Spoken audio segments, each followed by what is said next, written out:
Hey guys, and welcome to Little Blackbird 91. We are talking to you guys today about Put a Ring on It Season 2 reunion, baby.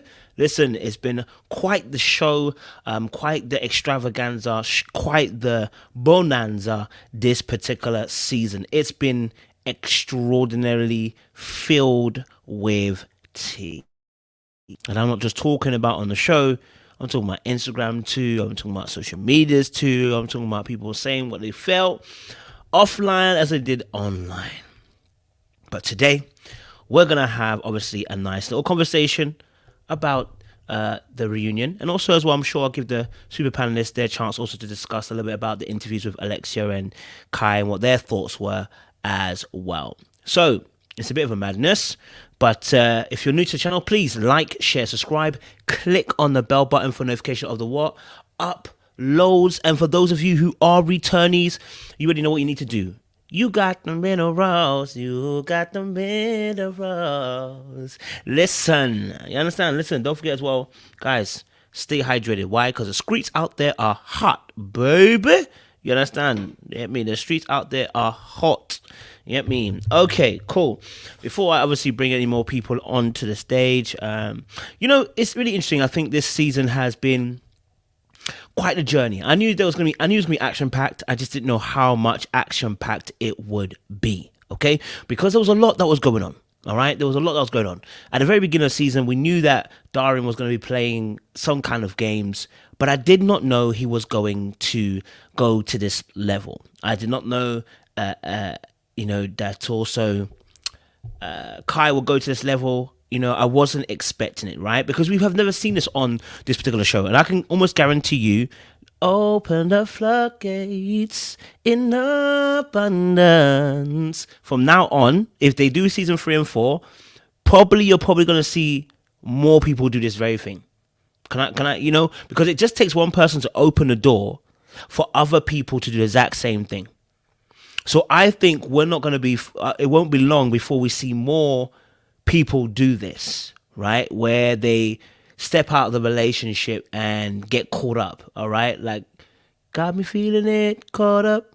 I'm losing control. This girl's got a hold on me. All right, cool. So, we're probably going to see more of this in the coming seasons.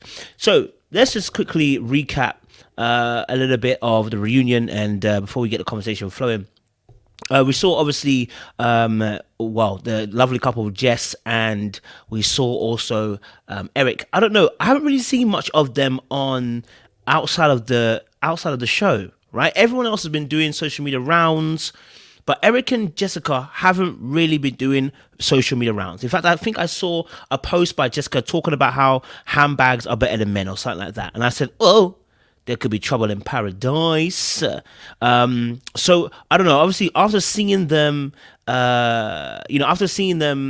the show, I said, okay, cool. I mean, he bought her the ring. They seem to be going in the right direction, but I didn't really see them off social media. So the quietness for me is eerie. The quietness for me potentially screams that they are not.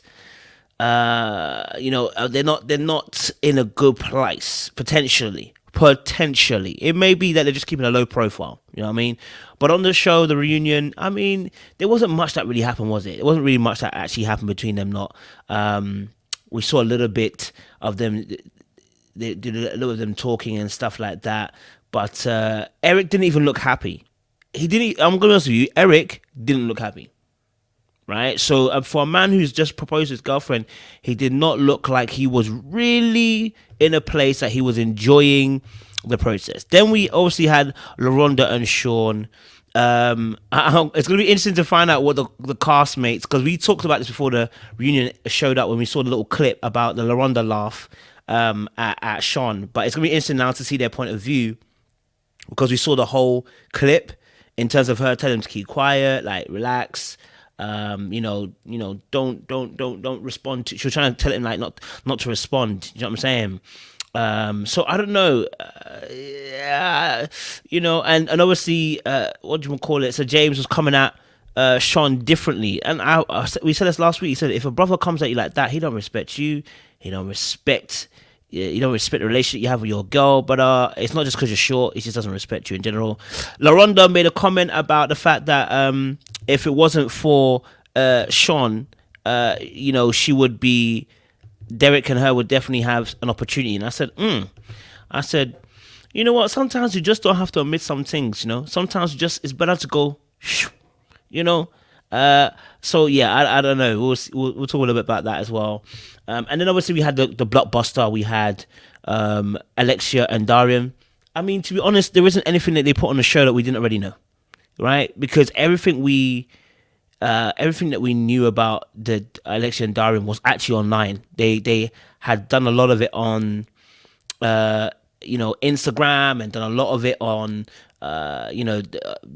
inboxing each other and stuff like that, and then putting up posts and stuff. So we kind of knew a lot of the stuff that was happening. So it wasn't really a surprise. To be honest, I mean, the direction of the show, even if they didn't do it online, we would have seen, it wouldn't have been much of a surprise, because there wasn't much that was said on that show that was like, oh my gosh, something's been dropped here, because we already knew Darian was moving mad. We already knew Darian was not invested in Alexia, but we did get to see a little, I don't know if you guys seen a digital exclusive where Master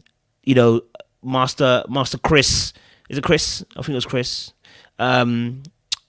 Says that obviously, he liked, she says she found him attractive, and then he moved over to her other side of the seat to sit next to her, right? I mean, that would have been. See, I don't understand who's editing this stuff, bruv. That we don't know anything about. Why is that not added? Do you know what I mean? Like, why is that piece not added to the show? That's a good clip. The things that you showed us about Alexia and Darian, we already knew.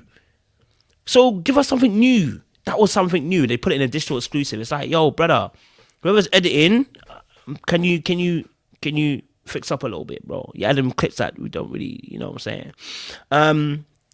So yeah, I thought that was another piece of that. But yeah, to be honest, Kai obviously said on the interview, on the show that they were dating, and then obviously she didn't know that he had given a ring to Alexia and da da da da. And do you know what is really interesting for me? Because I'm about to release a video on this anyway. Alexia and Kai are the same people. They are the same people.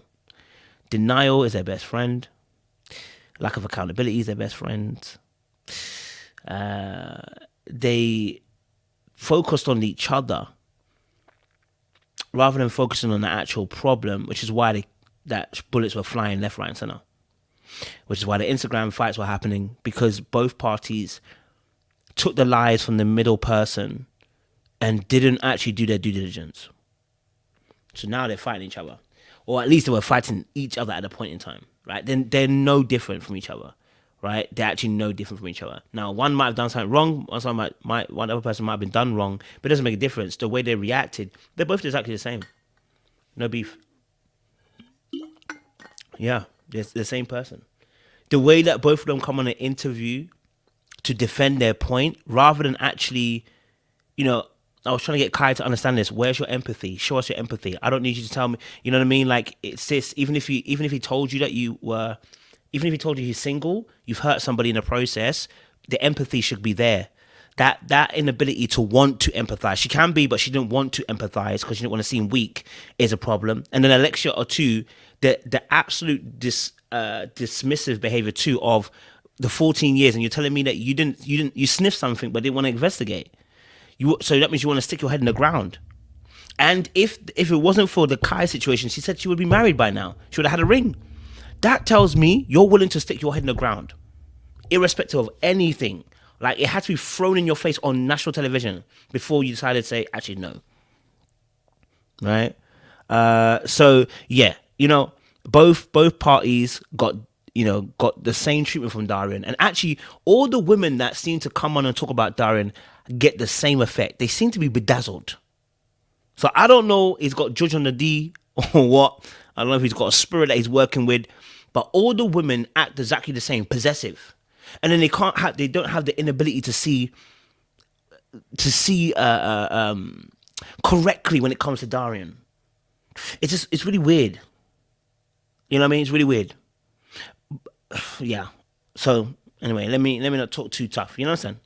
All right, cool. Let me get the couple of panelists that we're behind, and the rest of them will come a little bit later. So we'll get this popping in, and we'll get the conversation flowing. Do you know what I mean?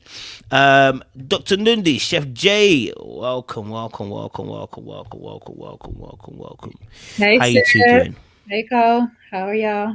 I'm good. I'm good. I'm good. Hey, how's it going? It's going all right, Hey, man. hey, It's going hey. all right. It's popping. Yeah. So reunion. Interesting. Let's start off with obviously Jessica and Eric. This whole season has been quite interesting because we've seen both parties. Actually, I think we've been on both of their sides, right? Because both of them had things to work up on. But obviously, we got to the end and he's proposed. They're now on a There was now on a reunion. They had a little bit of conversation around that. What was your guys' thoughts around Jessica and Eric's situation? I'll let you go first, Chef J. I've been team Jess and Eric since the beginning. Uh, I just it was fun to watch. Because especially before the fact that body language was a little off. So I'm not sure what was going on. Especially when in their segment by themselves, Jessica, her back was a lot towards Eric. But then when they were together in the opening, they were sitting in the same pattern. So I was like, well, maybe that's just the way her style of dress is, according to how she's sitting. Not sure. Um, I'm glad they made it through the season. I'm glad there's a ring on it. I have checked, of course, I had to go do my diligence and check the IG page. So he did post something up. They did a little 360 shoot, whatever. So, they're still together. I'm just going to go with the thing that they're just keeping their things to themselves right now because I know they had family issues by displaying the whole episode about the family. And so I know that's been a problem. I would not. So I'm going to pray them the best. I wish them the best. I do wish them more healing with their family. That's a big thing. Family can break or make a marriage. So I'm going to wish them the strength if they continue down the path of being together, that they can stand on their own with their kids or whatnot, and just, create them a whole new family from there. If you have to, sometimes you got to cut your extended family off and just work on your immediate. So I'm going to go there, pray them the best in that situation or whatnot. And yeah, but as far as the episode go, I was loving the fact that Jess was bothered by Leilani. It was cute. I love the way that Leilani had to come back and check her girl. Like, no, sweetheart, let's get it correct. I was not trying to take a trip with your man. We were talking about trips for you too and stuff. And the Jess's little O in the back. Oh, it was cute. So I was like, all right, Jess, calm down, baby. Leilani is not a guy. She not trying to steal your man like that. She has some type of respect for herself in that regards, that she might wait till you guys are actually done to make that move. She looked like she wants a man respectably or whatnot. So, you don't have to worry that she gonna do too much. She is touchy feely, but that's her nature. That's her culture. It is what it is. The same as going back and forth with Eric and the responses to Jess's dates, watching those play back, and her with Sean and things. I still don't understand Sean's confidence and thinking that he can get her just because he was, whispering them sweet nothings at the time or whatnot. Jess is out of his league. He's not the type for Jess or whatnot. I just, that would make a good friend for Jess, a good person to talk to when she just needs a little boost of confidence or whatnot. But relationship wise, he's not the right person. So I don't know why he thought if Eric wasn't in the picture, he would have a real shot. It's like, no, I don't think so. So, don't go too deep in that. Don't go too deep. We'll cover that. That's dark arts right there. Let them know about them thing there, because you understand. Don't go too deep in that. That's the dark arts. The confidence, though, I'll leave it there. I'll leave it at the confidence of the man. I give him credit for his confidence. Like, all right, player. No worries. We'll explore that a little bit later. That's the dark arts right there. You're definitely right. You ain't lying about that. Dr. Nundi, what was your thoughts on Jessica and Eric on this particular reunion? Um, so to be honest, I really didn't think he was going to propose to Jessica just based off of his confessionals and different remarks that he was saying, like let the door hit you and different things like that. I'm like, oh, that's kind of you know, critical, kind of rude, kind of mean. So I really wasn't sure that he was going to propose to her. And just watching the reunion and how he was positioned on the couch and he didn't really display a lot of emotion.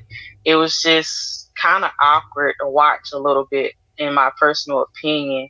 And, going back off of what Chef Jay was saying with the whole Leilani thing, I thought that was pretty funny, to be honest with you, because Leilani definitely, she had to check her on that, and I'm glad she actually did, because we got to see a little bit more of who Leilani was, but also who Eric was, because when she said like, "No, baby, we were actually talking about you," Jessica had to humble herself because she was kind of in a way acting almost like how Alexia was. And yeah, some of the things that Eric may have been doing kind of look like Darian, but at least Eric did say, I didn't want to take it too far. Like, he knew his weakness in regards to temptation, but he didn't play into that. They didn't even switch numbers. So that in the end, it shows us that Eric was respectful of Jessica, even though Jessica said certain things about Eric and he may not care, but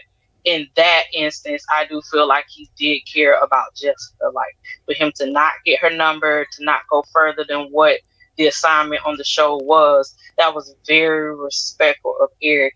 But I felt like she could not even receive that because Mm. she had to put a but in it, or, something else negative. Like, yeah, but it's like, okay, save that after the camera. But right now, this lady that he was interested in let you know that you were, the apple of his eye. He was not trying to cheat or go out whatever you thought that he used to be. It's clear like maybe Eric is changing and is maturing, and what you knew him as in the beginning, it may not actually be that right now. So it was, some different points that really was highlighted, and I hope that the both of them will notice and see from those episodes. But of course, the things that they're sharing online, I just hope that we do see a date, we do see a marriage if that's what they plan on doing. But they do have to sort out their differences and their issues, of course, before they can get down that aisle. So Mm. yeah. Good points. Good points. Definitely good points. Yeah, I mean, I definitely hear what you guys are saying. I mean, it's interesting because I think the body language for me was the thing that I picked up the most. And Jess's body language told me they either had a fight just before coming on the show, or there's something brewing. And so her, like you said, Seth J, her back was, she wasn't necessarily turned away from Eric, but it also wasn't towards Eric. It seemed like there was some tension in the body language. Like she had a body towards the woman that was narrating, and I feel there's still some, there's some level of animosity there, or something that's happened that's maybe recent, that's just happened, that's just caused that little bit of separation. You know what I mean? When you have a little bit of argument, you can't really, it's hard to go back to being lovey-dovey, you know what I mean, touchy-feely. So I think definitely that was a part to play. But I think also as well, yeah, you're absolutely right. Dr. New picked up on this as well with the Lalani situation. I think, yeah, and the space also, yes, FJ, yeah, the space between the two of them, yeah, that's also a key thing as well. There was a gap between them two. Definitely could fit a Bible there, as they say, Bible space. So, also with Lalani, I think that was a really interesting conversation because Lalani was actually, like you said, Dr. Nindi, was actually trying to put it back in Jessica's court. Like, hey, look, like he actually was trying to be good. I would say that I do feel where Jessica's coming from, right? Just a little bit, right? Again, I'm not saying she's innocent because she was actually touching people's abs, so it is what it is, right? But I would find it hard to believe your words when I see your actions. So although you've told me that yes, you're talking to you know, you were talking to Leilani about us going on a holiday and it was actually about me and you, I probably might put a button there too. Because I'll be looking at you like, but hold on. Why was she scratching your head? Why was your hand upon her chest at one point? Why were you so comfortable laying on salt crystals in her bosom like in Songs of Solomon? You know, like I would have to ask that serious question. That although and maybe it's maybe it's my male mind thinking this as well. We know that sometimes men can go to women, go to another woman, and then realize, I need to go back to my girl, blood. This is not it, right? Or you know, you can have a little bit of a good time. You've played a little bit, you've danced a little bit in the rain, and it's enough for you, and you want to go back to your girl. But in that case, you haven't really thought about the other person. It's just the fact that you've done what you wanted to do. It's accomplished what it's accomplished, and then you're coming back. So I did kind of understand where Disco was coming from, but I hear what you're saying as well, Dr. Nundy. That fact is, she actually can't receive it anyway. Like, because even when she said the holiday thing, she didn't want to receive it. Right? So yeah, I don't know. I'm looking at them two and I'm like, baby girl, whatever argument happened before the show is hot, and it probably was to do with the ring and stuff like that. Yes, Osman, do you want to add? Yeah, I was going to say too, thinking about it, because they did say that they were going back and forth, you know, arguing back and forth. And she said that she wasn't sure if they were going to make it. I wonder, not saying that that was the case, but I wonder if he was being spiteful in a way, you know, by going on the dates and doing the touchy feely stuff, not in the sense of, oh, because I know I need it, but to kind of get back at her in a sense. I don't know what all they was arguing about or what they're fussing about, but you know, sometimes people in general, you know, if you're going back and forth with somebody, you'll do little stuff or big stuff to kind of get back at that person or get underneath their skin. And of course, the behavior is not right, but people do it, you know. So I wonder if that was his way of almost being spiteful. Just thinking. Okay, Chef Jay, do you want to jump on that? I mean, I also agree with you on that, because I looked at that, especially with his last date with Leilani. It was almost, let me go on a fourth date because you went on a fourth date type of It's thing. fourth date nonsense as well. Yeah, it was just, you know, I mean, but we said it before, they've been tit for tat since the beginning. So, you know, you do something, then I'm going to do something back. I'm going to get you back some type of way. You know, you out here letting this man flirt with you. Well, I'm going to flirt with her, you know. So it's one of those things. But yeah, I definitely believe there was some type of argument. I don't know if a hug with Leilani when they seen each other at the reunion, that it went a little spicy. Wrong. Yeah, she had, I was like, girl, if that dress fall off, that dress is hanging low, child. I was like, Jesus, I don't know what kind of tape you got holding it up, but Jesus. Whew. But yeah, I don't know what happened. Something happened definitely before it, because it was, I mean, Eric kept his same demeanor for most of the show. Like, he has this kind of straightforward, blank face type demeanor. But it was weird because he would break out of that when they mentioned Leilani, and he'll go into this big old smile or whatnot, and it was super cheesy. Even Jess caught him, like she turned her whole neck back to go to see that one. I was like, okay. And then he went back to when they showed the clips of Jess filling on that. He broke character then because he fixed his jacket and made a little more space between them or whatnot. So it's still some tension between what happened on the show and, you know, what's going on. Watching it back. Yeah, they both got some tension with each other on that. Yeah, they body language was just everything for me. I was like, they trying to keep it together, but it's falling apart, because I was like, space gets bigger and bigger every time somebody say something. I ain't seen nobody try to lean in. Egypt had to force the kiss at the end. Like, girl, go ahead and give him a kiss. Like, and she, you know, it was one of those, she kind of looked at him first, and then she was like, I guess the camera is on us. Let me give him a kiss, you know, instead of try to play it off. But I was just like, you know, yeah, you got what you wanted. You wanted the ring. You wanted this. So why aren't we not in this happy space? We should be happy right now, right? So what's wrong now? So, like I say, I know they're building their house together. I hope they're doing the work together. That's all I can say.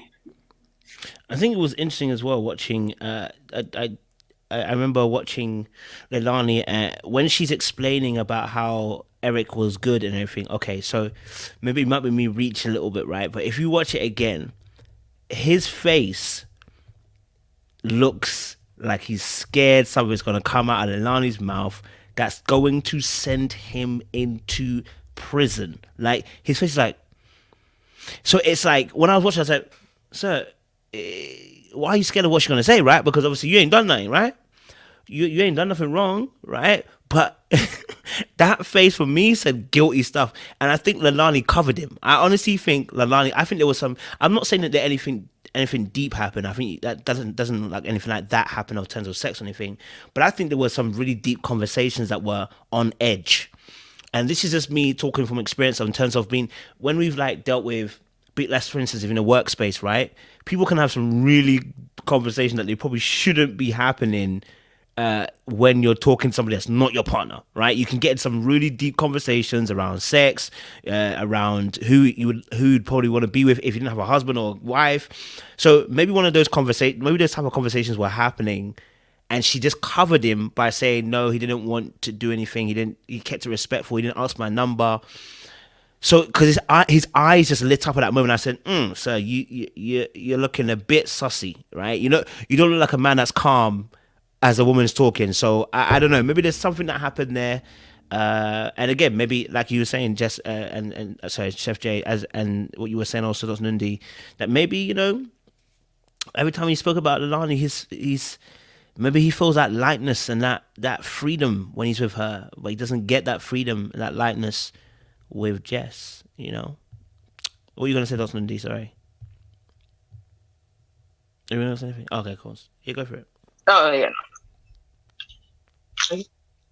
Oh, you weren't gonna say anything? Okay, my bad. Okay. Oh, you good. Yeah, you good. Yeah. So yes, Chef J, you want to talk a little bit about the date with Sean? Talk to us about that. The fact that Sean was saying that obviously, if Eric weren't there, could have been a me and you thing. I said it's not, definitely not. If you don't know this girl's using you. But go on, Chef J, break it down for them. They need to know about the dark arts. Yeah, I mean, she would have found out how deep his pockets ran. I know that much before anything. But it would have been more so of I'll just keep you around for when I need the ego boost, when I want a free dinner and stuff. I want to go out somewhere. I want a good time. But as far as actually dating you, I'm sorry, Sean. You're not her type. You're not her type or whatnot. She doesn't have to tell me what her type is, but I can tell you you're not it, sir.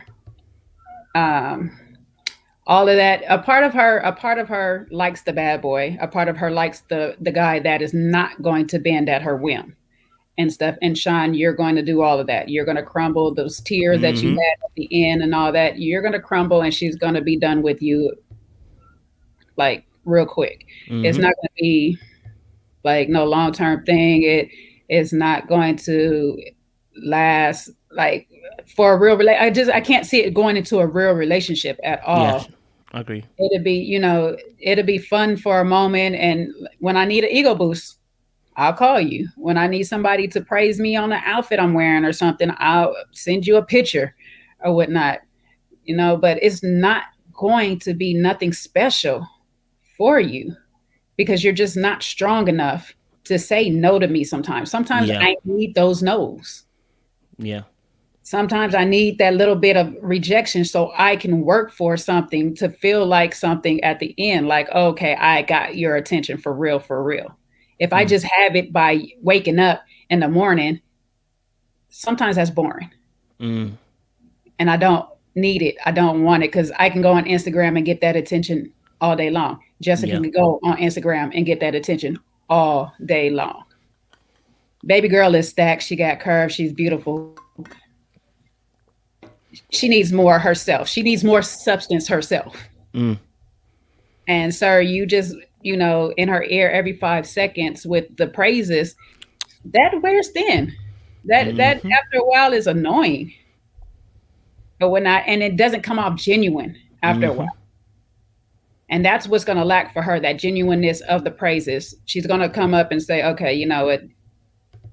I don't know if you being for real or not. You just happy to have a girl like me on your arm. And if she's in her mood, she will use you. She will use the heck out of you until she find that guy that really is the one she wants to deal with. But yeah, I don't see it. I don't see it. I don't know how he's seen it.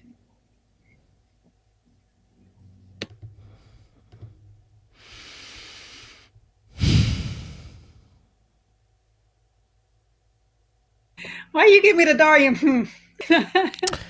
No, because I'm with you. I'm with you. And do you know what it is? I think we got a little bit of information about Jess from the past in terms of what she's experienced. And I don't want this to be, I'm not going to blanket statement this for every man, right? But the type of man Jess is looking for is actually because of what she's experienced in the past. Abandonment, people running away from her, being passed on, different people. What she's going to see as safety is somebody that's going to be able to create physical safety, right? Somebody who's not going. Unfortunately, Sean, that I've been learning about this in the Art of Seduction. It's a really good book. It opened my eyes. He put his best foot forward in compliments, right? And it was really complimenting her early, right? And you said it right, Chef J. When a man does that, right, it actually screams insecurity and actually screams that you don't know who I am. So how are you throwing this many compliments about who I am, right? And because of that, it will come off some type of way that you haven't got much strength and that you're in the mode of worship rather than actually, okay, we're partnering here. And that worship is going to be where she's going to control him. And actually, she doesn't want to be in that position of controlling him. She wants to feel safe. And this is for Jess specifically. I'm not talking about every woman. I think Sean could be great for a lot of women. But I think for this woman here, I think the person who she would have needed, she needed a Sir James up in there. She needed a Derek up in there. She needed one of them dudes, right? That's going to be like, listen, hey, baby, listen, it's not going to go down. Like, nah, I'm not about to start throwing compliments at you just willy-nilly. I want to get to know you. I want to see if you've got a level of depth. And he didn't even challenge the depth. So Sean just threw a lot of. So basically what she did, she used him as an ego boost. That's the honest truth. She used him as an ego boost. She took him on 3 or 4 dates, knowing he has no chance of actually getting to her. But it's good enough to make Eric a little bit jealous. It's good enough to make Eric a little bit on his toes. It's good enough to make Eric just sit up and look up. But it's not enough for her to lose control. And that's what game she was playing. It's a bit different from Eric's. Eric's one was, if he missteps, he's in the lion's den. It's a different game they were playing. So, yeah, I definitely hear what you're saying there, Chef J. Dr. Nun, do you want to jump in? And then I'll let Sean jump on. All right. So, yeah, going based off of, what you were saying in regards to, like, Sean worshiping her, that can be a dangerous place in itself because you basically creating an idol. You put her on a pedestal. You only see them in one way, and that can just be dangerous based off how you're presenting these compliments, and of course, like not diving deep into the conversation to really get to know her. Like on first date, second date, he was already saying like, I think I'm like in love with you, like I like you.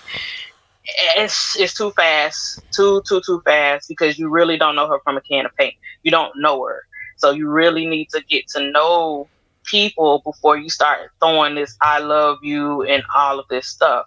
You really do. And then it kind of reminds me, to me, like dating despair. Like you're just hopeless with dating because she asked him about your dating life in Atlanta. He was like, I've dated a lot. There's a lot of women, yada yada yada. So to me, it just seems like you're tired. You're tired of dating. You're not really securing the bag. You're not really finding what you're looking for, and you lost hope. And when you lose hope, it's basically dead at that point. So I feel like he was, depending on this dating situation with Jessica to really work out.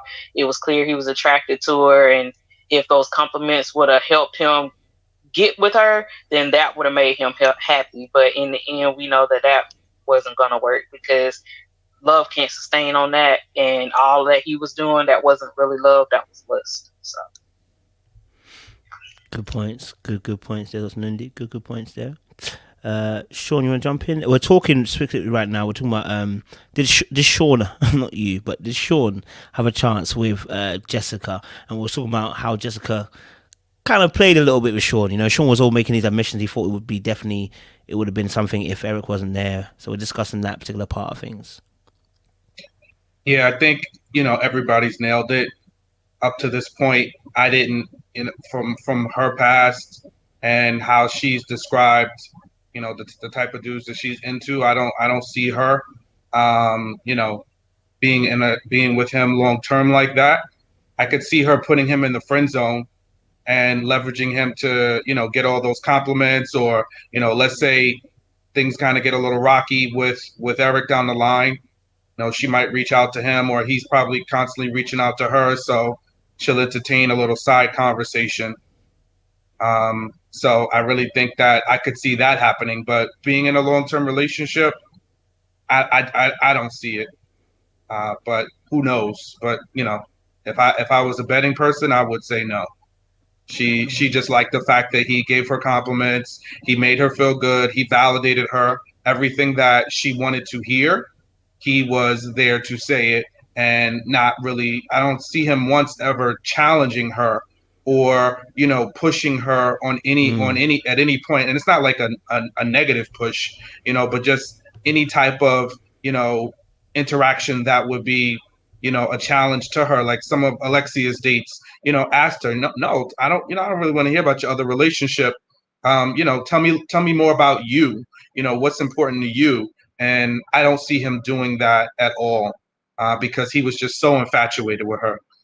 So those were my thoughts. And then the tear up moment when they had their last date. I don't like to call people simps, but I think that is simpish behavior. I'll say that. I definitely saw it as that. It's like, come on, you've been out with this girl a couple of times. You knew what the show was about. You need to do that. Go whimper to yourself in the car. But don't give her that energy, because it's not enough to go on just yet. Absolutely, Sean. Absolutely right. And I think what happens is, sometimes what it's like, almost going for a job that you're really not qualified for. Like you really are not qualified for, and it's going to stretch you beyond what you can actually stretch. And that's what Sean has basically gone into with Jess, right? Like when we say someone's out of your league, it's more about how are you able to react in those circumstances, right? Because this is a very beautiful girl, very stunning girl, so how do you react in that pressure setting, right? Are you going, because people can go one of three ways. They're very good, they're comfortable, and they're all right. That's Eric right now in the situation with Jess. Or you can go the extreme, which is that you can go really worshipy, like Sean was doing, or you can go be the complete opposite end and just become a douchebag because you don't know how to handle the insecurity, right? So if you don't know how to handle that situation, or you feel like you're out of your spectrum, how you're going to react to that situation can be very, very interesting when you're coming into a situation. So I'm not even saying Sean is this way all the time. I don't want to say he's that way all the time, but it's just the way that when he interacted with Jess. From the very beginning, he was really like throwing emotional stuff out there so quickly, and all it says really is this person's going to be really emotional during the course of a relationship. And actually, Jess, you're never going to have the opportunity to be emotional because he's always going to be emotional for you, right? Which means you're never going to feel that safety that you want to be able to be emotional in a relationship. So it's like, certain people like Sean, unfortunately, in that situation, yeah, they are acting a little bit, out of pocket. But Sean, you didn't get to have a little bit of the conversation. We were talking about Jess and Eric actually on the reunion. What was your kind of thoughts of them on the reunion? Yeah, they were real stoic. They seemed like there was definitely some tension in the air. I honestly was surprised too, like many, that that he wound up proposing to her. Again, I want to, I don't want to wish anybody anything non-positive thoughts as they're potentially entering into marriage. but I just don't see it. I don't think it's going to happen. You know, I just don't see that they're going to follow through. I think that I don't know how much they really grew. They said a lot of the words, but I don't see that they really grew throughout the process because even up till the end, they were still bickering, going back, engaged in these petty wars. And he had a lot of doubts. She even had a lot of doubts. So I just don't know. I think that they just have so much to get through and get past. And when you don't have that respect, like, I don't think that he really respects Jessica, especially with the name calling and other things that have happened in their relationship. Some of that stuff is hard to come back to and come back from, rather. And then it's like you're pushing a square through a circle. You know what I mean? And so she's just trying to make it fit. I don't know if perhaps they just said, let's get through this so we don't embarrass each other on camera, because they seem like there's a genuine care for each other. But sometimes some relationships, you got to be able to let them go. If it's not working, and if the signs are all there, I talked about in the past those road signs. And if you're seeing those road signs, you don't want to just keep pushing past just to make it. If there's enough evidence there that's showing you that it's not working and you two are just not a good fit for each other, sometimes it's better to just part ways before you put yourself into a situation and now you're just immersed in a level of toxicity. And it could be that both people are good people, but just not good together. So I get the sense of that with the two of them. I mean, I hope I know we talked about, some of the things they have talked about doing and doing, buying a house together and building a house in Florida and doing all these businesses together. But to me, it's like, why are you putting the cart before the horse? It's like, if you want to build together, do that in the sanctity of your marriage if that's what you two are focused on. Why are you doing the latter before the first? It's just out of sequence for me. And I don't really understand why, if you're not comfortable enough to move forward and get married, why are you comfortable intertwining yourselves financially? Because that is actually the convenience of not being married. If you two decide to no longer be together, it's a clean break. But now you've got all these financial ties, but there's a hesitancy to actually get married. You're just doing all the things of a marriage without the marriage. So it does not make sense to me, just as an outsider looking in. So I don't see them following through with the marriage. I could see this being something that just spins on and on and on, and maybe they're, on again, off again type scenario, and just pushing forward. Love that, Sean. Love that, Sean. Anybody else want to add about Jessica and Eric? Any other thoughts on Jessica and Eric? Chef J, you want to add something? I'm just gonna say, yeah, Sean, I did that part was weird about having the house together or whatnot. The goal is to get married. You don't want to be a baby mama and all this stuff like that. But, I don't know if they've been living together already, though. So if they've been living together already, then buying another house and fixing another house is just extension to what they already have going, and possibly a way to keep the relationship going. I don't know. But yeah, that was a weird thing to add.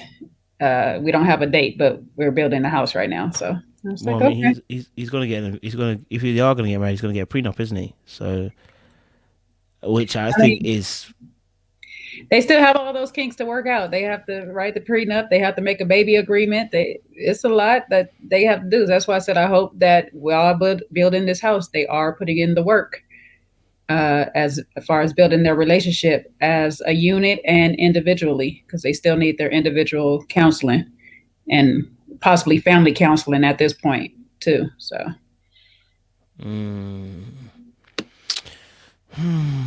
I'm going to be honest with you. Yeah, this is my honest sentiment. I don't know if Eric and Jessica are probably watching this. They probably are.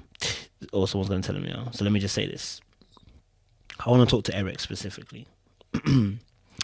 I don't think you're sure whether you want to marry this woman. And when men are not sure, there is something that they're not addressing, which is why they're not sure why they're not marrying this person. Right? There's something that Eric, that you haven't fully addressed within yourself, and brought it to the consciousness as to why you didn't just marry this woman straight away, right? And I think the words that he kept on saying on the episode beforehand is stuck in my mind since then, which is, are you going to work? Now, when you keep asking someone, are you going to work? It's because you don't trust they're going to work, right? His fear is that that this girl's going to fall back into the same patterns that they did before, right? Then we have the name callings, right? Which we picked up on, the thought and this and that. Now, let me tell you something. I want to give a look. I'm gonna give it a great grace in that area, because I think when she said it, I think she was saying it was it saying it as like a joke. He was saying that it's a joke, and she said she didn't take it as a joke, right? So I'm gonna give him a little bit of a pass in that, but it does feel a little bit like, sir, you don't fully respect the woman that you're with to marry her, because it's a big difference for men, right? Like, I just saw a thing with Drake saying, he wants to marry a woman like Aisha Curry, but that's not the girls he's smashing. That really ain't the girls he's smashing. He ain't smashing Ayesha Curry's, right? He wants to marry Ayesha Curry, doesn't want to smash Ayesha Curry. There's a whole big difference between what men are doing when they want to smash, and a whole big difference when men want to marry, right? And I'm wondering if, Eric, you're in a space right now where you're really thinking, can I marry this woman? Just because you've done 2-3 years of her does not mean you have to marry her, right? And if you're not confident about marrying her, my friend, it's okay to put it down and go about your business and continue, yeah? Because otherwise, marrying her could be your biggest mistake, because you don't want her fully. Then then you're wasting her time, wasting your time, struggling to write out prenups, having a baby number 5 in between that. I'm telling you, this is if you're not ready to marry her, brother, I'm telling you now, forget the marriage that's going to be an issue. That child that you have, that child that you have, it's going to feel the repercussions of how you feel about the mother. And it's like, there's just no point entering into that space if you're not ready to do it. This is if. I'm putting a major if here, because you may be fully ready, sir. I want to leave that grace there. You may be fully ready. But just been seeing what I'm seeing, I'm not sure if you're fully ready to go into that and marry that at this moment. You know what I'm saying? So if you're not, sir, please just put the thing down, go about your business. You know what I'm saying? Go and enjoy the Lalanis of this world, okay? And marry who you need to marry. You know what I'm saying? There is no rush to marry this woman just because you spent 2-3 years in there. And I know he's not confused because she's a baddie or anything. I just think he's spent time with her, and it's almost like you've invested time. I just don't want him to make that kind of mistake, because some men do, and then they regret it, and then they're cussing the woman as if it was their fault. My friend, you have the choice. You've got to make that decision. If you don't want to marry her, don't marry her. I don't know, Sean, you want to talk about that a little bit, because I think this is something that men probably more should be talking about, because they're leading this charge and having this conversation with their respective partners. I don't know if you want to talk about it. If you don't, that's cool. Yeah, I would just say, if you have that doubt, and it seems like it's just been running all through up until the very end when he says, when you know, but up until most of the process, and even Dr. Nicole was telling the ladies, especially like in Alexia, to trust her gut. I think you got to trust your gut. And if something is telling you that this is not going to work, I don't think you're going to flick a switch in a 6 or 8 week process, whatever this process was. And now all of a sudden it's just like, okay, now we're ready. I think they might have been caught up on the euphoria of the experience. And I think both he and Jessica enjoy an element of the spotlight just based on their careers. Career choices. So they're probably just living off of that little high and excitement of that. And I think, he, as a man, he might be feeling like, okay, sometimes there's men that we're in these relationships and we want to move forward with the person, but we're doubting it. Sometimes we'll feel a little bit of guilt in there, like, oh, I've been here, I've been with her for so long, and certain things she's been through with me. So it's almost like I owe it to her to give her the ring, when no, you owe it to yourself and you owe it to her to be in a healthy relationship. And if you're not able to exist in that, then you need to just move on and pull the Band-Aid off. But I think we get caught up in the comfortability, right? And then her looks, because Jessica is beautiful. There's no doubt about it. Men and women can just look at her, and universally, you just see she's gorgeous, beautiful body, and she seems, to have elements of herself together. She has some things financially where she can take care of herself. So it also depends on who you are exposed to. I think that's another thing. So if as a man, you haven't been in spaces where you're able to see different types of women that can bring you different types of things to the relationship of value, then you might think this is the best that you're going to get. And granted, you may not get that package in a bad IG model like Jessica, but what's more of value to you? What's going to, if you want to be married, that long term, you got to look at big picture. And I don't think Eric is really looking at the big picture, but there is, and that's the part that I kind of like about Eric. I think, like there is a part of him that's like holding him back, because he's like, no, I need depth. He maybe not using the right words of what he needs, but there's something that he sees that's lacking there. And it doesn't mean that he's perfect. And I think we got to get out of that space where if a man or if anybody says that they want something more from their partner that they're not getting, it doesn't mean you have to be perfect, but it means that in order for you to be satisfied in that relationship, these are the things that you need. And the same for the other person on the other end. And he just is not seeing that. And I just wish he would just have the courage to just be like, you know what? Doesn't mean I don't love you. It doesn't mean that you're not a great woman. It just means we're not great together.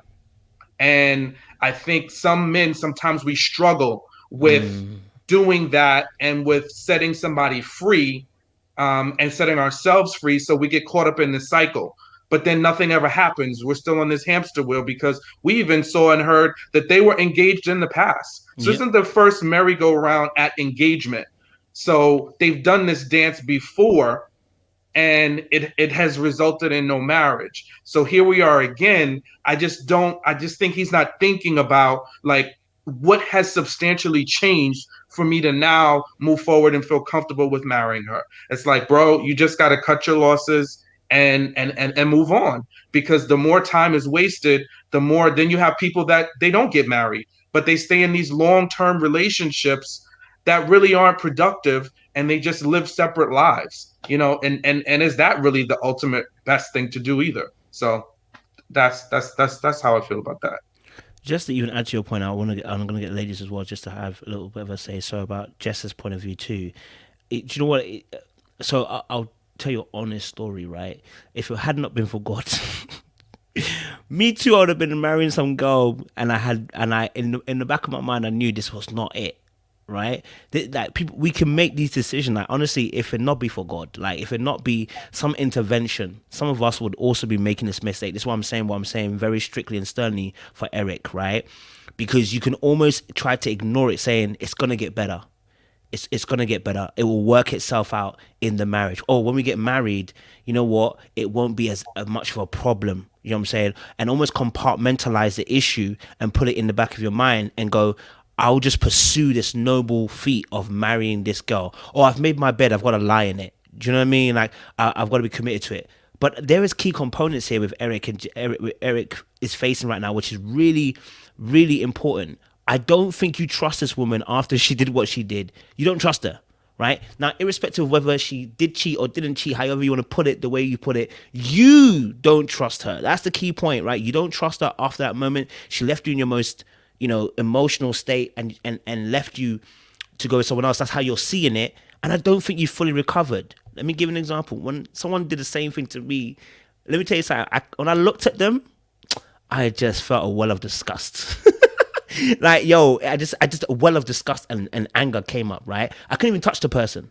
Do you understand? And I just said to myself, I can't do this. I gotta go, right?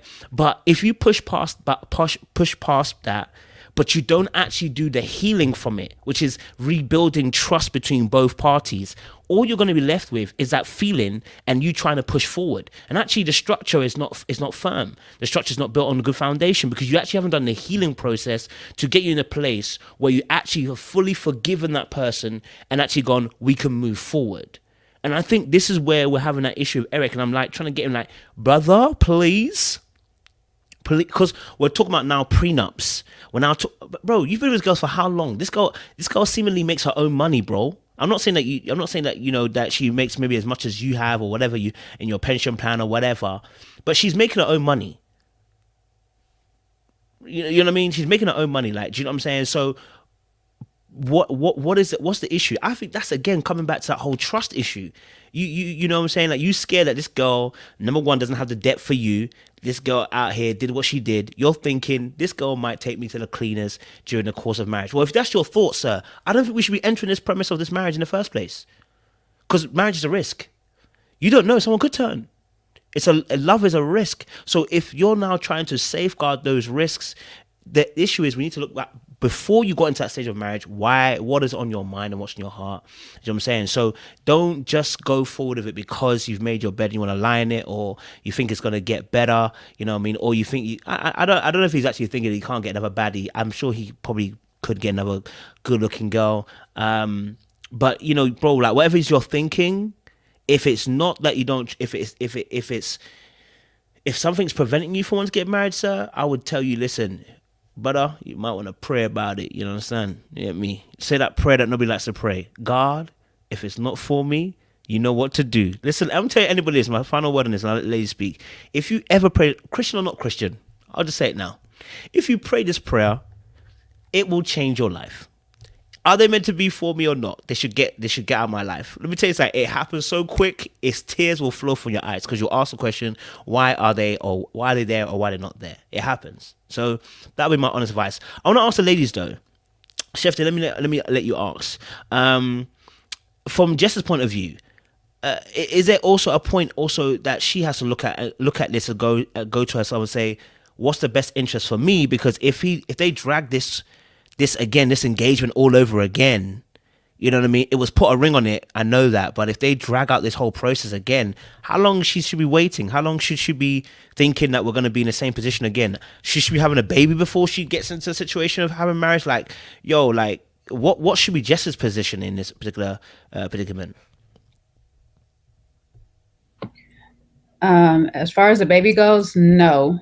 She stood firm that she doesn't want to be another baby mama. So definitely stand your ground on that part. The problem with this whole thing is change of a person is going to happen when they're ready to change. And if she's not seeing the change that she needs from Eric, she has to set a time frame for herself on how long that's going to be. And the backup problem on that is the change can happen if she tells him a time frame. But right after that time frame has come and he did his little change, he could turn right back into what he was before. So when you're asking a person to change their behaviors that they have instilled in them over time, it's a process. It takes time. And, you know, sometimes it'll take up your time. And unfortunately for Jess, that's just something that she will have to really decide on how much she does love this man, to say how long she's willing to stay by his side while he goes through his process of changing or whatnot. And I mean, a real change, not that whole 360, a 180. We're stopping at the side that I need you on or whatnot. So if it can get there, if she can get her, you know, her love language put out there enough for her, and he can be consistent with it or whatnot, it could be immediate for her. Do I see it happening? Kind of not really, because that's probably why their little tension is there at the reunion. They probably haven't been much change on both parts. He kind of mentioned something that at the end, like, you know, if Jessica continues to walk down the process, like you said before, he's looking for her to continue down the process. But sir, are you doing that continuation with her? Are you giving her what she needs in that process? You know, once again, I'm going to say it. Love language of being touchy-feely, that's easy. I can fill up on you all day or whatnot. That just unless I'm just one of those type of people that just doesn't touch much. My family don't hug much or that type. I've been with that type. So I know it's asking a bit much, but when you do ask, if they care about you, they make the conscious effort of trying to give you that. So I know when you're with that type of person that's not really touchy feely and they really love you, they will go put the foot forth for you. I've been in that. On the other hand, if it's not something big deal, I can touch on you all day. I can rub on you all day. I can give you your love language all day. Now, once again, words of affirmation is a conscious thing. When I need you to talk about me and think about me when you're not in my presence, Mm-hmm. that's a conscious thing. That's a conscious effort. And if he's not putting forth that effort for her, it's going to still be a problem there. Mm. She can beg, she can scream, she can plead, she can go to counseling for it with him.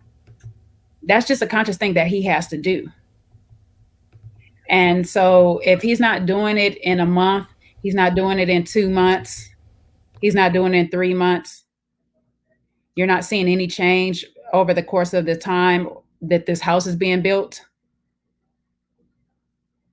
Before this house is finished being built, whatever monies that you have in it, you might want to figure out how to separate that. You might try to put in a little plan for yourself to go elsewhere. We definitely know do not be a baby mama unless you have a date for the wedding. So whatever precautions that you need to take prior to then, you might need to take them. Because I know that he's probably on the other hand, like, well, maybe let me make sure I put a baby in you before we go down the aisle to make sure I get my baby. So like I said, you guys are going to have a prenup. You're going to have a baby contract in the prenup. Because he wants a baby, you want the marriage. The prenup is not a bad thing. It's a protection for both parties. And right now, in a way, she's kind of more the breadwinner. I don't know what he's doing outside of it or whatnot, but she's making her own money. I do agree with something I seen J Dubs write in the thing that he could be dragging her along for as long as he likes, which is a yikes for me. Because is in my head when I hear that is he's retired. He doesn't have that status anymore. So yes, he could probably get another beautiful woman. Of course, Leilani was beautiful, gorgeous, and she's attracted to him. He can get another beautiful woman, but the reality of him having that option, just catering to him, now that is kind of gone. That's dwindled down to a little bit. So right now, Jess is a big catch for him. And that's a pretty much still a prize for him in his eyes. She's still a trophy for an athlete. And in a way, you don't want to lose her to somebody else. She's making her own money. She's a beautiful woman. She's a good mother, as far as we know. That's a prize.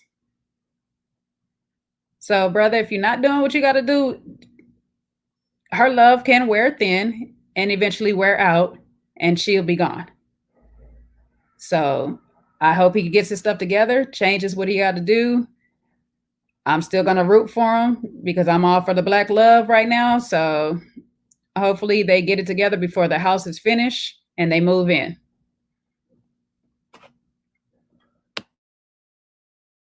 Appreciate that, Chef Jay. I don't know if Dr. Lindy wants to add anything. I think she's away, actually. My bad. Are you there? Oh, you're there, Dr. Lindy. Go for it. Yeah, I'm here. Can you hear me? Yep, we can hear you. I don't know if there's anything you want to add in regards to Jessica's position, potentially. Yeah. So some of what Sean was saying, it also made me think about their relationship being in almost quicksand, where you're just stuck. You can't find a way out. You try everything and you just keep going deeper and deeper. And people have to realize when you decide to get in these relationships, don't get in them in the sense of you're finding yourself stuck. If you know that it's not what you're looking for, then you need to get out. Don't wait 2, 3, 4, 5, 10 years down the road and you still don't have any fruit to show for what you've done in this relationship. It's just quicksand, as I said. And then it's the fact that you try to have people to fit your narrative. You want people to fit what you're looking for. And when you try to force people to, fit what you're looking for and what you want, that's not an organic relationship in the first place. That's why dating is so important before you decide to commit. So you can find that person that fit, your needs or your wants and all these different things. But then when you settle with somebody because you're so gun ho that they're the one and they don't fit what you're looking for, you're just headed in a bad direction. And we see that, if they propose to each other in the past and then they propose to each other again, we didn't see a marriage. We didn't hear of a marriage back then, and we're not really sure about a marriage now because we don't have an official date. Things like that are questionable, whether it's their relationship or anybody's relationship. If you're in these relationships, you don't have a date set. You don't have a vision for your relationship. You don't know what direction you're headed in. You're going into this blind. And we have to get to a point in our lives where we stop going into these things blindly. Have a plan, know what you're looking for, know what you want. If you don't know what you want, that's this time to sit back and figure that out. But stringing people along, dating in these relationships, and you're not really sure where the relationship is going, it's a waste of time. And we see people wasting their time. Plain and simple. So I just, hope that their relationship will work out for the best and they're able to do what they need to do later down the line. So we'll just see. Thank you, Dr. Nundi. Appreciate that. Good points. All right, cool. We've reached the end of Jessica and Eric's section, so we're going to move on to Lauranda and Sean. Before we do, guys, if you are on this live, we have 800 of you guys. Thank you very much.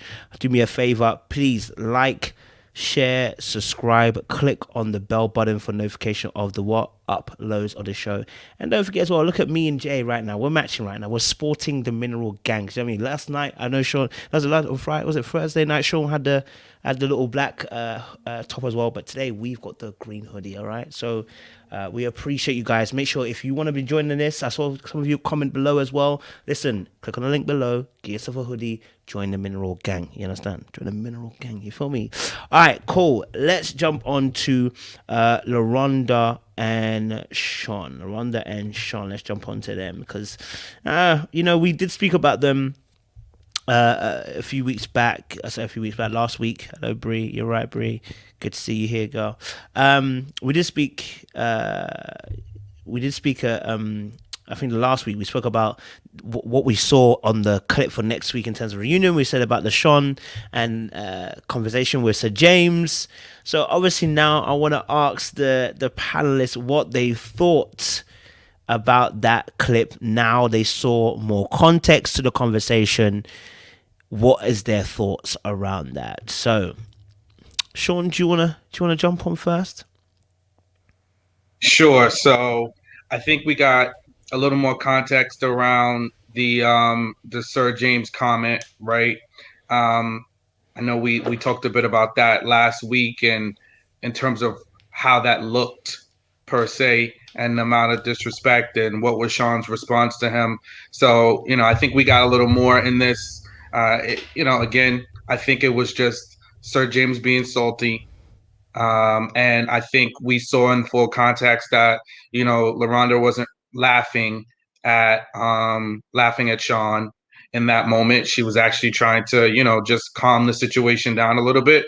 But it didn't seem like it was rising to the level where they were going to get, it wasn't going to progress much further than just some back and forth words. But I think she just wanted to just cut it out. He cracked a little joke about him playing flag football at 40 years old. They both threw some corny shots at each other. Let's move on. But in terms of the two of them, I think that they're the two. They're the couple that just seems so elated. They seem so their body language looks, they're very attached. They seem very happy. They seem very connected with each other. I think they can't ignore some of those things that were issues in the very beginning. So, it sounds like they got a little bit of, they took some lessons from that. And even at one point, Lauranda was commenting about how people were saying she was mothering Sean. And I just wish Egypt would have just let her just take that moment instead of like minimizing it and saying, oh, that's just love. No, that's not just love all the time. It's like, because Lauranda has admitted it, that she enables him sometimes, right?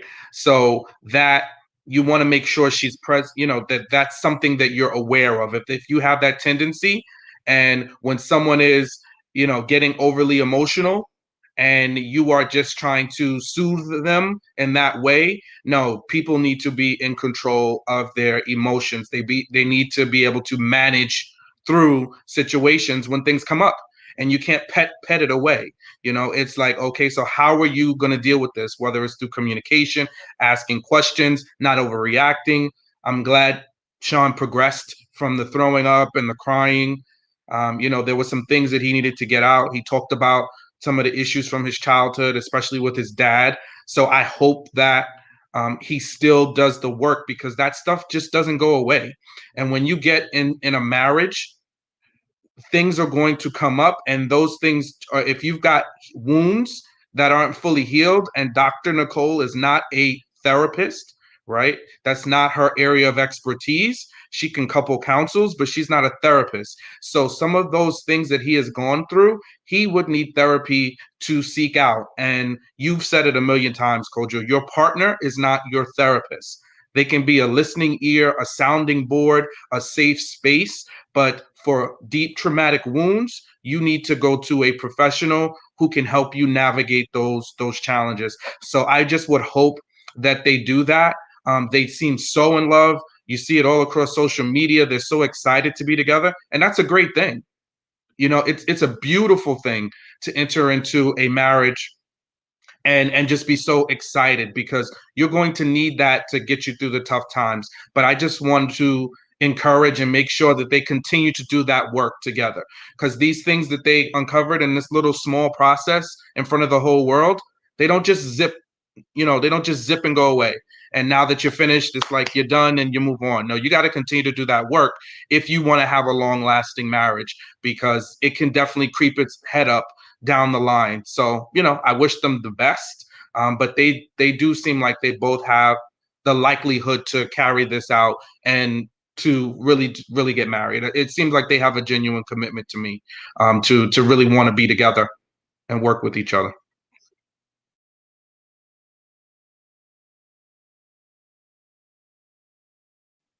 You're on mute, Coach. Every time I be doing that, man, I'm thinking I've pressed it and I haven't pressed it. I was saying good point, Sean. I was saying good point, especially about the minimalizing of when they were asking Lauranda. It would have been good to hear her perspective. You know what I mean? It'd be good to see Lauranda. I know you guys watch the show. It'd be good to have you guys on the actual show so I can actually interview you as well. That'd be nice to see you. Anyway, so Chef Jay, what's your thoughts on Lauranda and Sean? I'm sorry, Jay Does is cutting up in the daggone chat right now. He's talking about We should respect. He got financially stable in 6 weeks. I'm like, oh Lord. Hopefully he has. I have no clue. But we'll start in reverse of the episode. Congratulations, first of all, for you guys being engaged and everything. I do commend you guys for both saying that, you don't have a date yet, because you guys are doing the individual as well as a couple therapy. So that's good to see that you guys are at least getting the healing that you need first before you guys enter into a marriage together. So I do hope that it does work out for you guys at the end. The Sir James comment, I'm still not sure how did we get there. She asked one question: how did you feel about Lauranda when you first seen him, or Sean when you first seen him? And somehow that just went all the way left. So I'm like, it was edited in play, or something else got edited out. Why did we get to this whole dig at him? What happened? I'm still not getting it, and I'll retract my statement from last week. I thought it was Sean that had slammed the door in the face, but that was Eric on Jessica's date. So I'm still not understanding how Sir James got to this point of being that petty. I loved it though, because it was a breather of humor that I needed for this show, this episode. It was something funny, the little tit for tat back and forth. I mean, because he had Sean hot. Sean was heated behind that. Sir James kept a cool head and a little smirk on his face, but Sean was heated to the point Lauranda had to keep her smirk on her face and try to calm him down through the smile or whatnot. But I don't know what Lauranda was telling him on them dates that made him feel comfortable enough to come here and say that to Sean. Like, why? Why did we get there? Still, I need some insight on that. That is hilarious to me. I don't know how he just thought that was a grown kid. Like, I don't know. So something that happened either backstage, somebody that said something, somebody seen a preview clip or whatever prior to this reunion happening. But baby, Sir James was not having it, and Sean was in his feelings. But he wasn't the only one in his feelings either. Lauranda was in hers. I have not seen Lauranda moved or bothered except for when Brittany is in play. I don't know what it is about Miss Brittany, but Lauranda has a reaction to her every single time. When she was on the episodes, when in the reunion, she was saying doing too much, and I wasn't sure if she was referring to Sean doing too much or Brittany doing too much. But them facials that she was making when Brittany got ready to speak, I was like, baby, if looks can kill, you would have killed that girl all over the stage. We'd have been watching Forensic Files, because she was not having it at all. She was not happy about Brittany on that stage, looking good in her little yellow dress that she was at all. I'm like, I seen some insecurities fly out of Lauranda real quick, and I haven't really seen that all show long. So it was amazing that she's like that touched by that girl or whatnot. And I just know that Sean, baby, I hope you came clean about how this trip to Florida that you was supposed to take Brittany on, or you offered Brittany or you didn't offer Brittany. I hope you came clean on all of that prior to the reunion. Because if not, I know there was some words behind it afterwards. Because that look she gave you when Britt said that you had offered to take her to Florida, I was like, oh God, they about to call this whole wedding off. They about to call everything off. She about to get a ring back. Damn it, Sean. Damn it, you done messed up already that quickly. So I don't know, but it was good to see Lauranda's human. She does care about him somewhat. The other interesting part about it too was her comment for Derek, as far as if Sean wasn't around, he would be on a roster. Now, a roster is more than one person.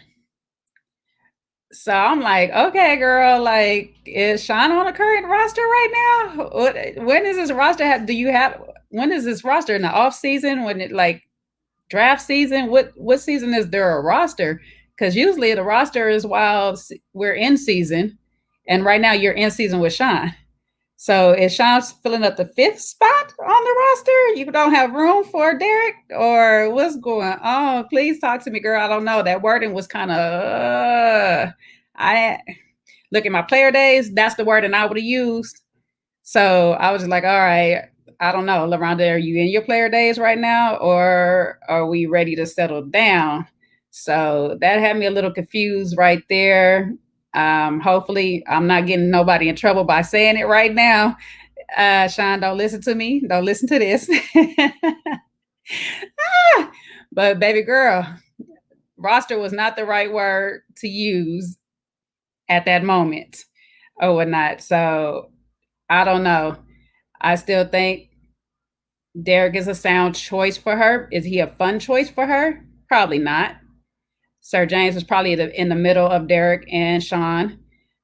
But, that little cockiness of Sir James right there, it would probably put Lauranda off. So, I see why she was like, never mind on that, because that's a form of insecurity in its own right. So, I don't know. But congratulations to you both.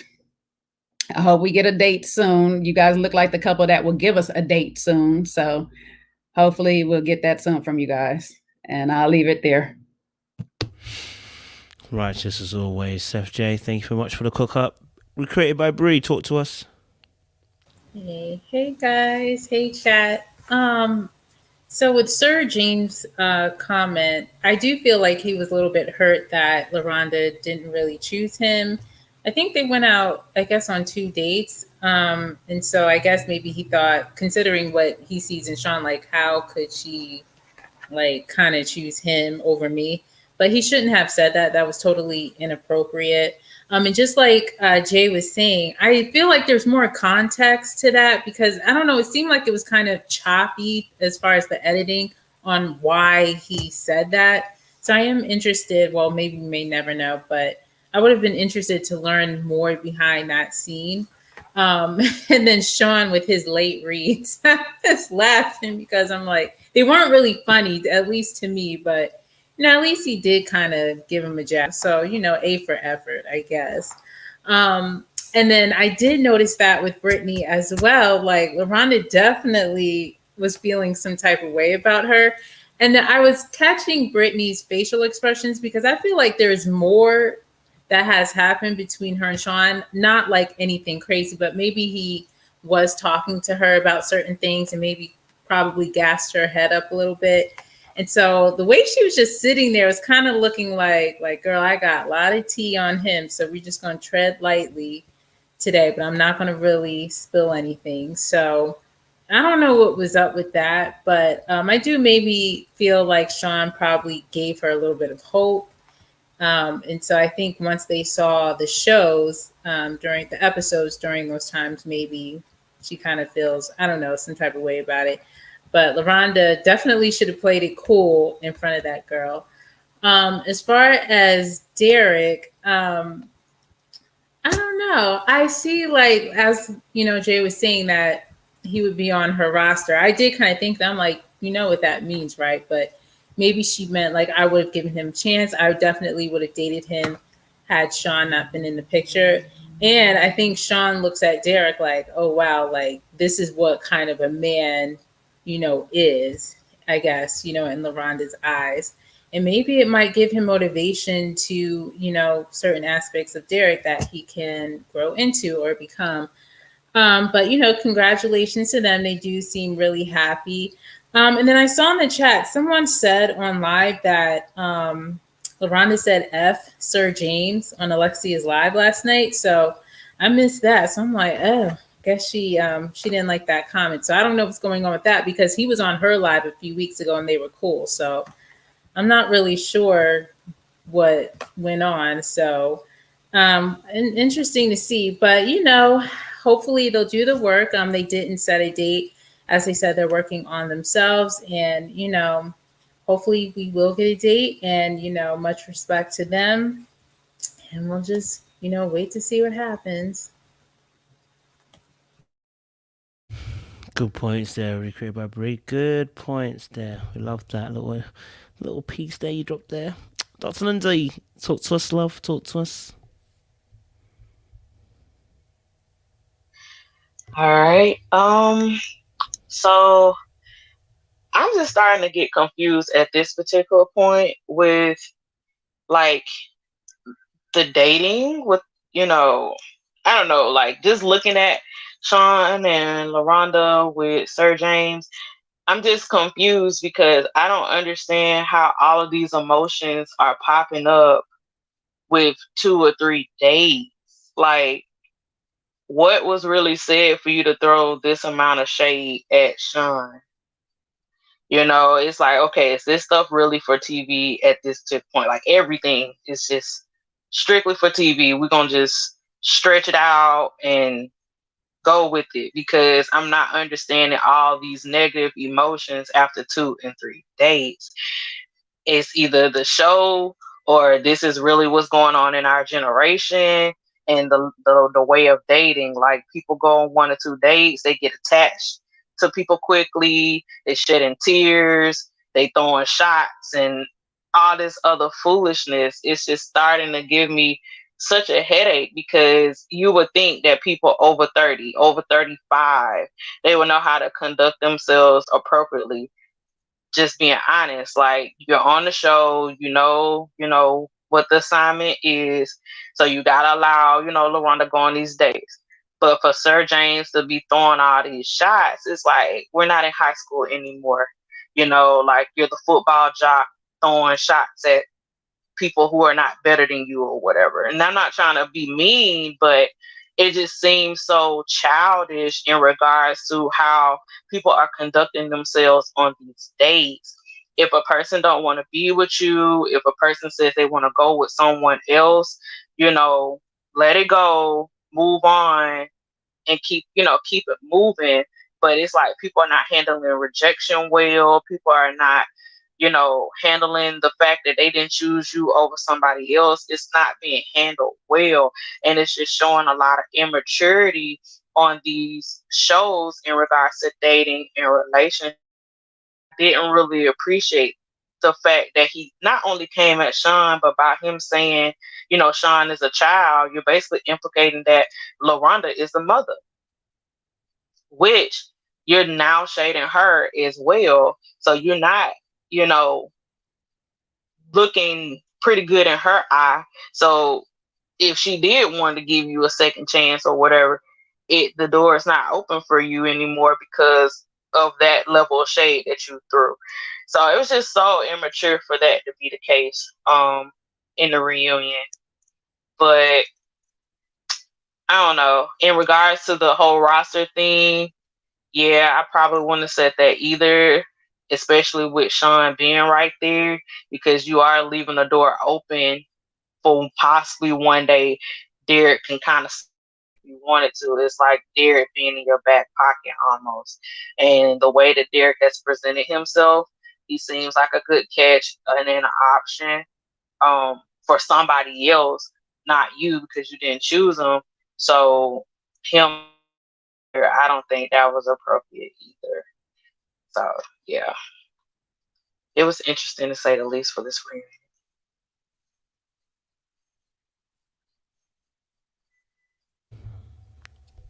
Oh, doesn't he? Oh, okay, she's finished. Okay, cool. Sorry, my thing kind of froze. I wasn't sure. Okay, appreciate those indeed good points there.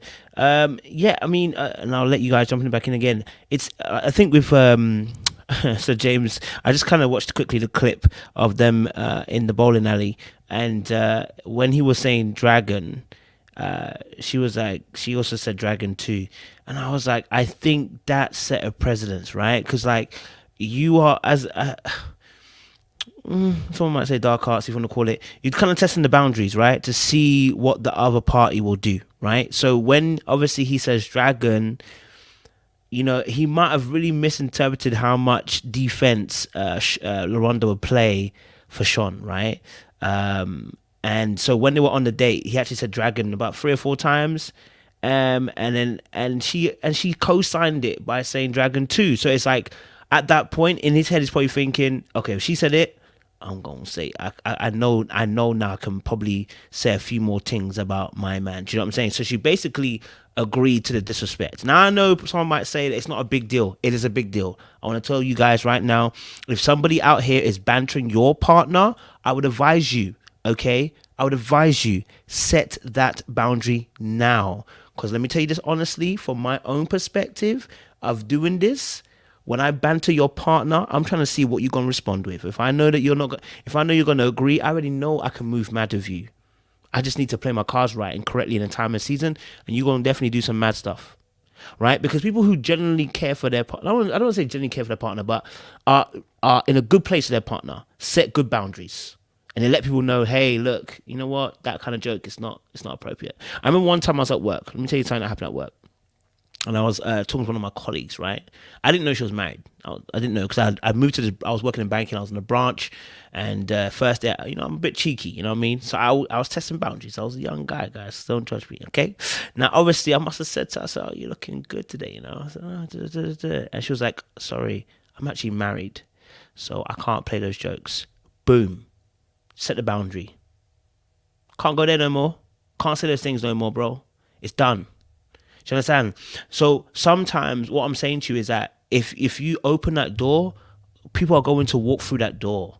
And you know what I'm saying? I'm not saying that Lauranda is bad or anything. I'm just saying that little door she opened, potentially led to this door being slammed, because he would have never had the confidence to say this on the end if that dragon stuff don't happen.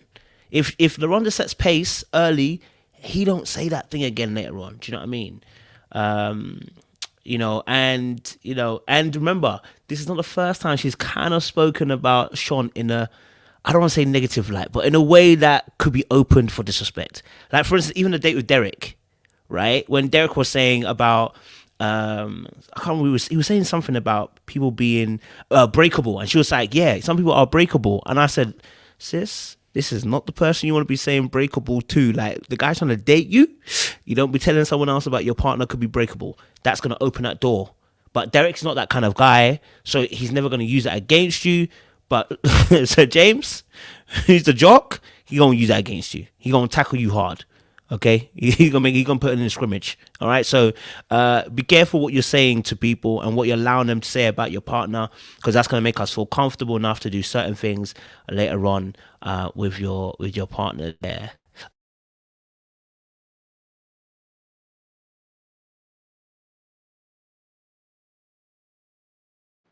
We can't hear you, Coach.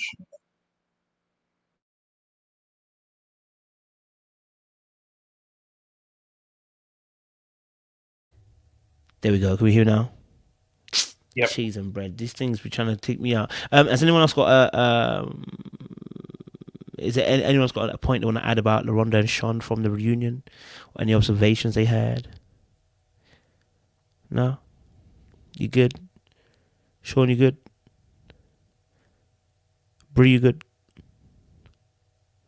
She frozen. Dr. Nundi, you good? I'll take that. Yeah, I'm good. You good? Okay, cool. All right, cool. We'll leave that there then. So, guys, again, remember, make sure you like, share, subscribe, click on the bell button for notifications of the uploads.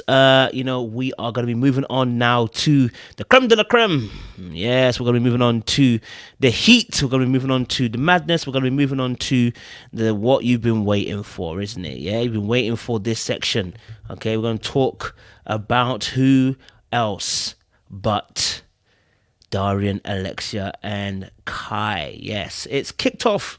It went mad. We had interviews with them too. Well, apart from Darian, and it's been interesting. But on the show, there was a few bits and bobs that were happening. So I want to get you guys' thoughts and perspectives on the threesome that was happening between these three. Now, Chef Jay, do you want to kick us off? Oh, Jesus. I'm glad this is the last time we got to talk about this. I'm worse than Alexia and Kai. I don't want to talk about it anymore. I'm over it. Like, over it.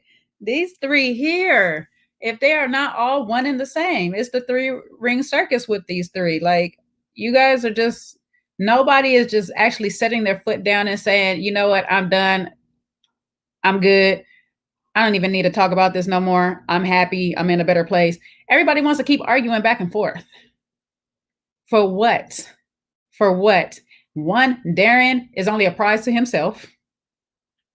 Okay, so I don't know what you two ladies are going back and forth about. It would have been little to no conversation from me towards him. It'd have been mostly towards my dates. I wish they had that clip where Chris was asking for a second date, where she actually admitted she looks stupid. She looks like a fool for not pursuing the dates more. But hey, you're in a space now that you can freely, openly, and happily. Hopefully you're healed enough to give Chris his real shot, because he is a good-looking brother. He looks like a sound, solid dude, and he don't look like he's here to play any games with you. So Alexia, moving forward, I hope that works out. And if it doesn't, I hope that you get healed for the right man to work out for you. Kai, sweetheart, you still have some growing to do, mama. You got plenty of healing to do. The funny thing is, you and Alexia is on the opposite ends of the spectrum. Alexia doesn't listen to her gut. She doesn't listen to this. And Kai, you listen to too many people. You got too many people influencing your decisions. Alexia is not listening to anything influencing her decisions. You women are just alike in a lot of ways that you guys don't even realize it. Because whether the lies is for 14 years, 14 days, 14 minutes, you both are believing them. You both are letting him say whatever he wanted to say to you, and you were running with it. So you two should not be pointing finger at the other because you're just continuously pointing at a mirror. You both are the same. You ignored the fact that he was in a relationship with somebody on a show for a relationship to either grow or not grow, and you didn't wait till that show ended at least for you to make your move. Him telling you that it's over while the show is still going. If I still see cameras around every time we are involved, the show is still going. So BS that you're not still in a relationship with this girl.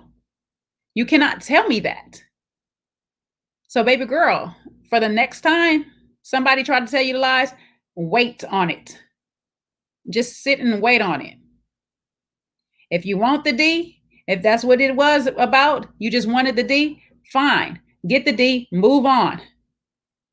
If you wanted to blast them out after you got the D, get the D, blast them out, move on. But to have come back and try to form a relationship with that. Yes, if I was Alexia and I sat on that stage and you asked me, do I look like you were trying to get back at me? Yes, it would look like that. Because that was foolish of you on that part. If you see this man can do this to me on national TV, I'm sorry, sweetheart. The chances of him being an actual good dude to you are slim to none. Because he had no cares in the world that he was on national TV. He knew he brought this girl on national TV to basically embarrass her like that. He knew what he was doing and didn't have the nerve to sit on that stage and said, my gut was telling me to do what I did.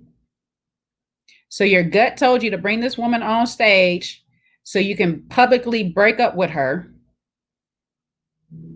And this quote unquote 14-year relationship, and I'm going to say it like that because of the timelines they give you.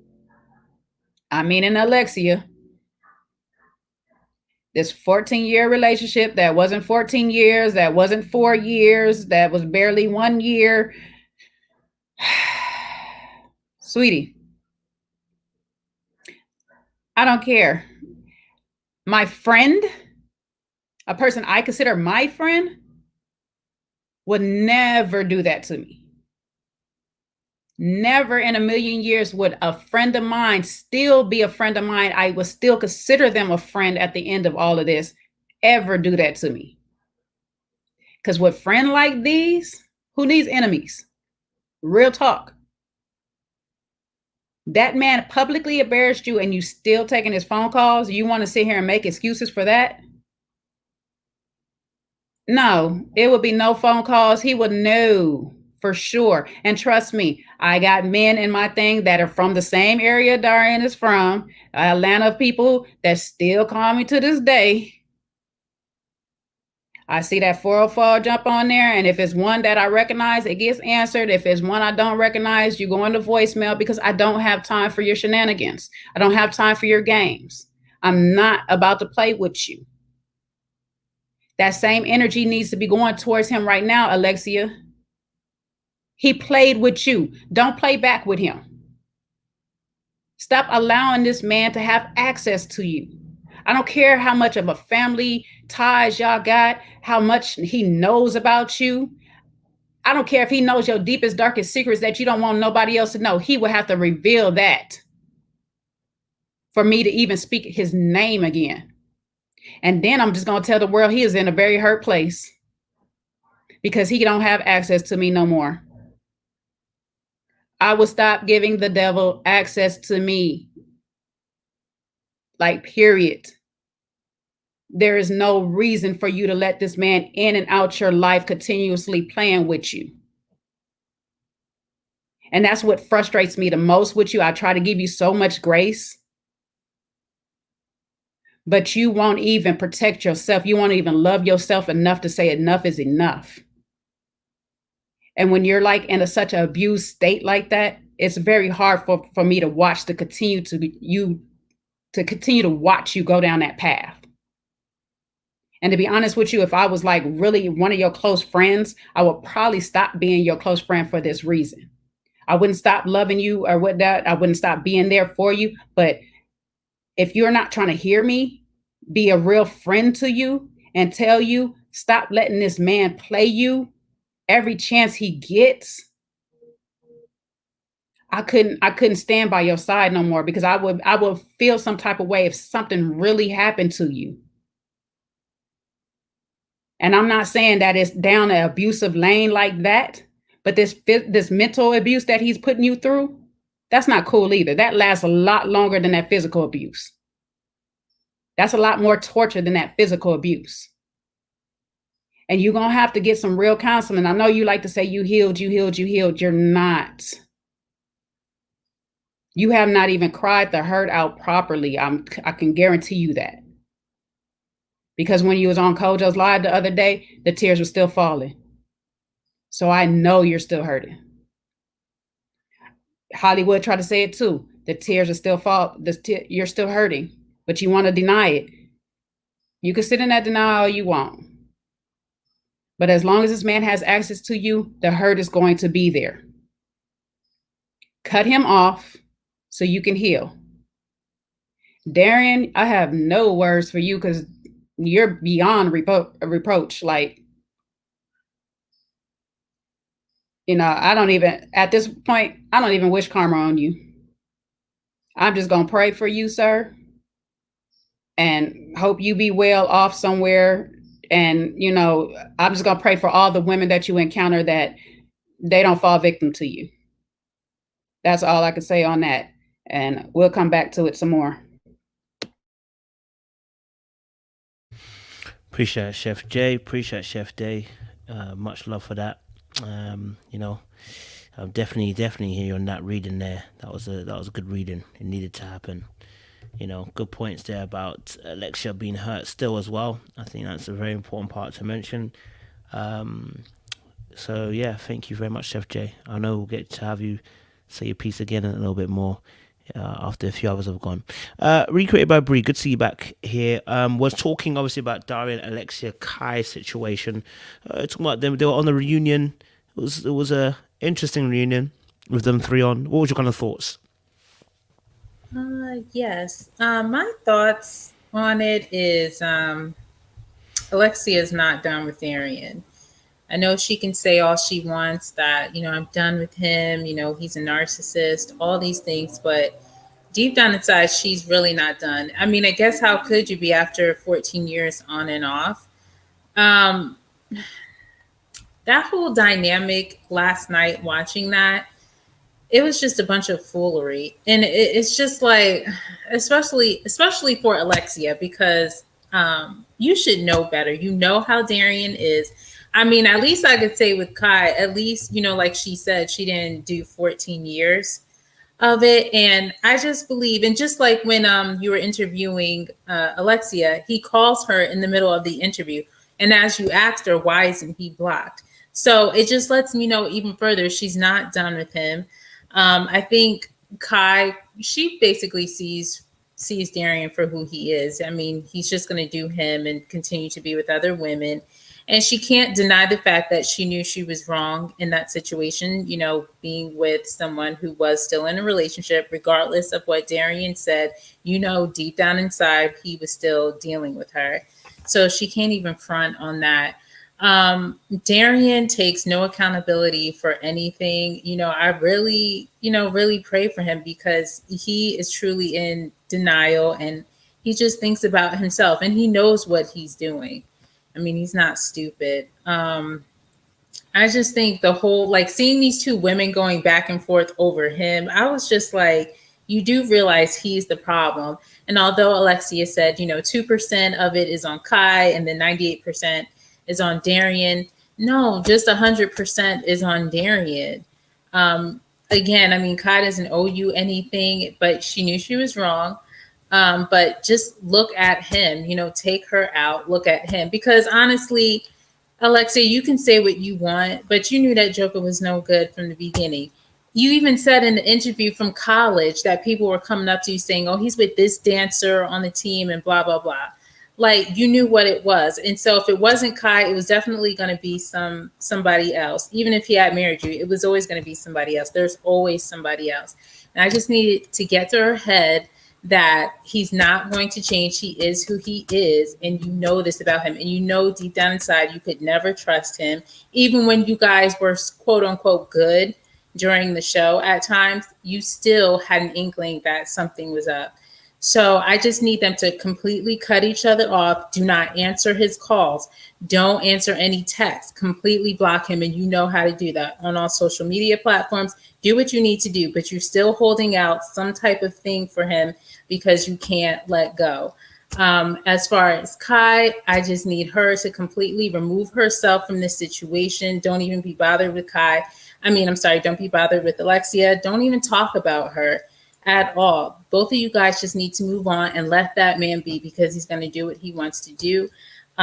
It's a very unfortunate situation, but you know what, Alexia, be grateful that at least God saved you this time, girl, because imagine if you would have married him and then you would have brought kids into this situation. So always look at the positive in this type of situation. And I know it hurts, and you definitely will get through with it.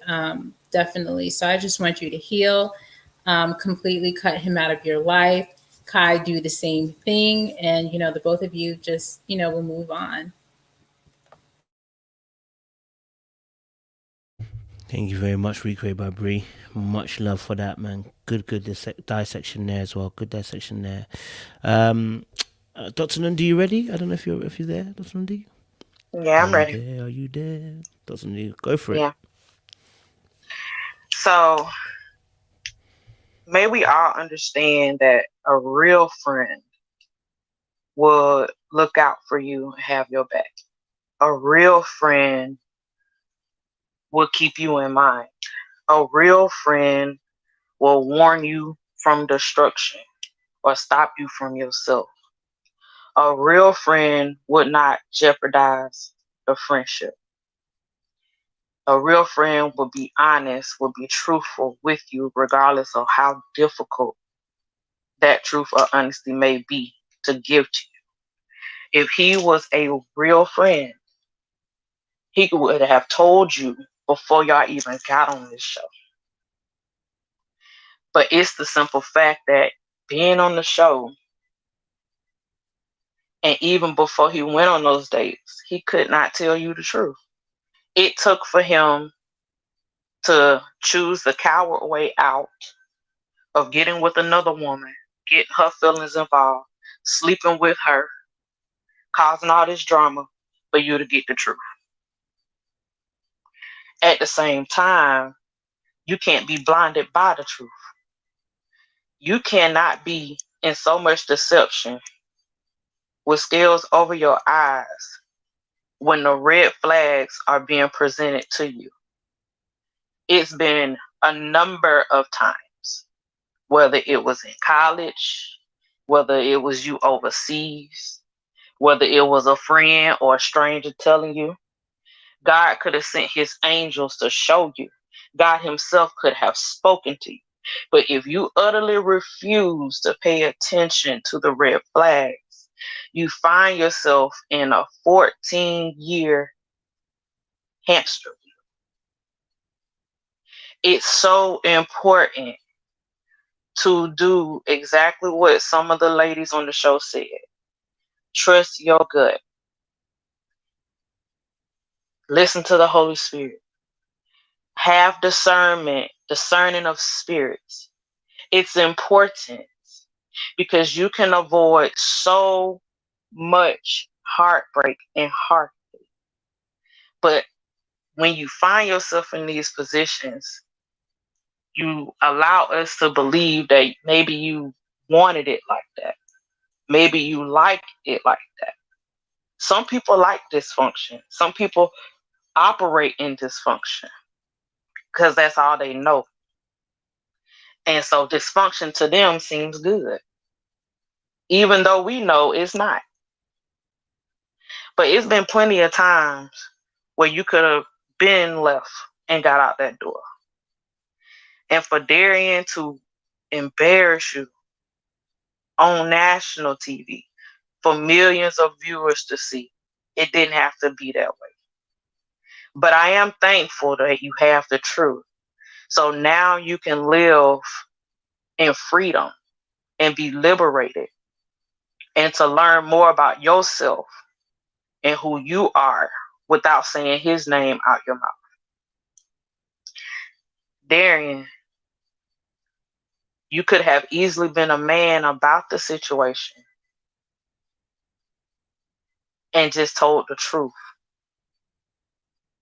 The same way you're a man in these streets, also be a man in a relationship.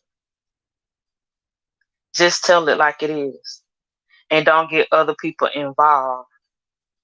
Because we already know when hearts get involved, things can get out of hand. And it's clear, we see it. It got out of hand. A lot of this stuff was really unnecessary. The whole purpose of the show was to help couples to understand if they was going to be in these relationships or not, which we see the result of it. But it didn't have to be in the way that it was. It didn't have to be negative. When can we have shows with couples on it that show positivity, that show people working, putting in the work, doing what they need to do, and making a conscious decision as to, yes, I want to be in a relationship, or no, this relationship is not for me. Thank you for everything. I'm going to go ahead and go. But it's clear that a lot of us cannot do the right thing. It has to be drama filled. It has to be, as some people have said, ghetto or ratchet. And it don't have to be. And it's just a mess. As far as Kai is concerned, you had your assignment. You did what they wanted you to do. But once that's done, leave it at that. I'd rather see you moved on, unbothered, not pressed, whether it's Darian or Alexia, and you living your life and you better than what you were yesterday. I pray that each and every one of them really receive salvation in Jesus. Honestly, not being funny. Because this toxicity can't continue, whether it's with them or anybody else that's mimicking these behaviors. It can't continue. Because at the end of the day, it ain't nothing but Satan's playing field and playground. And people think that they can tangle and tussle with Satan. No, you can't. You're being used to do his bidding. Even in these relationships that you think are successful, and it's not. It's not something that people want to follow or people want to be able to incorporate in their relationships. But I am thankful that I got to see these behaviors, even for myself, so I don't bring them in relationships.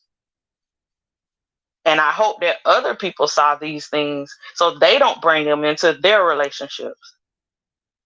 Because this stuff is toxic. And it ain't getting people nowhere and nowhere fast. But I hope that everybody on this show and people who watch learn something. Because hell truly broke loose on this show. That's all I got to say. We appreciate Dr. Nundy. Heavy readings. Appreciate that. Sean, Darian, Alexia, Kai, what are you saying? Sure. So Dr. Nicole said something at the reunion that I thought was awesome. She said, and I wrote it down, she said this process was about managing yourself. And we often believe it is about fixing the other person, but it's about fixing you.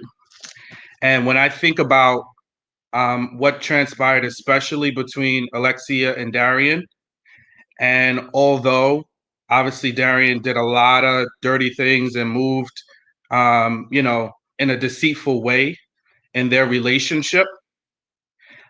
What I see, unfortunately, from Alexia is she wants to consistently blame him and blame Kai and anybody else outside of looking at what her role was in the relationship and what allowed her to stay in a situation that was not going anywhere.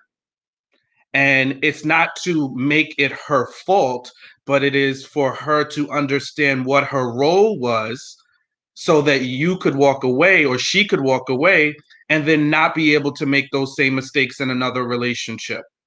So that for me was one of the things that I see as problematic. And you know what? My heart goes out to her. And I don't know her from a can of paint, but everything that I've seen is someone that is filled with pride, and perhaps the way she's coping with the things that have transpired in this relationship is she deflects outward. And I see people like that so often.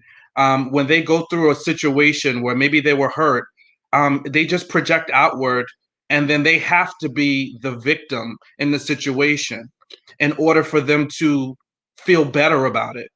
And I think at the end of the day, it's not about that.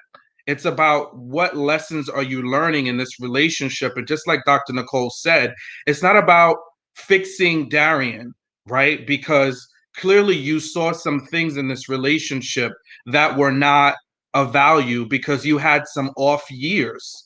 Right. So if you have off times in a relationship, those are signs, whether you have exact evidence or camera proof or pictures of whatever transpired, you know that the situation is not healthy. So what is it that keeps pulling you back to this person that you need to fix that's not allowing you to trust your gut? Right. And then Dr. Nicole said something else that I really like. And she said it a couple of episodes ago, and I gave her credit for then. So I know J-Dubs, you in the comments heavy. Bro, this is for you. This is Dr. Nicole appreciation for some critical things that she said to Alexia, right? She said, you've been sweeping things under the rug for so many years, but you know what you've been sweeping under the rug because you see it as just sweeping under the rug. So you know that there's some things out there. And unfortunately, every time, whether it was in other interviews or, things like that, she's like, well, I never had direct proof. Sis, Lex, you don't have to have direct proof. You are smart. You are highly intelligent. You can see what's happening in your relationship. And that gut instinct, it is what you need. You get what I'm saying? Like we all of us in relationships, none of us, the average person isn't walking around living their life on a reality show. So if we all are waiting for the person that our partner has cheated on us with in those situations to come back and tell us, or for us to see camera evidence, that's unrealistic. It shouldn't take that. Right. And so I think that's the part that I just want her to focus on healing. Heal that part of you that overlooked those signs. Heal that part of you that feels like you saw value in a man that really had nothing for you. Right. Because she even said at the reunion, like, if this whole thing didn't play out, I would have probably been engaged. Sis, that's more sad than the cheating and everything else. That's the thing that I'm more sad about, is the fact that you would be willing to enter into a marriage with this man to up to this point hasn't shown you that he can be a husband to you, that he has your back, that he is a truth teller, that he is somebody that's solid. But you would be willing to marry him. So that for me is like, I just feel bad. Like, I just want her to not be so. It's not about being right. It's not about Darian being wrong. We can all see it. We know it. We clearly see the videos are out there. He's counting off his money in a shoebox. Like, we can all look at that and see, like, bro, come on, bro. This is what you out here focused on, and he just completed the cycle with Kai. And I feel bad for her. I think he targets women that are weak. He targets women, but they have the veil of that strength, right? But there's something in their background that's broken. So he just preys on that broken part And for women out there, you just need to be careful of men like that, because you put this strength out there and you lead with this, I'm independent and I got the money and I have all of this, but behind that veil, there's a weakness there from things that you haven't healed. So forget about all that lip service. Like, what's your core like? Have you healed yourself? Are you aware? Do you know how to spot red flags in a relationship? Do you know what to do next if something is not going in the right direction? So that's my thing for her.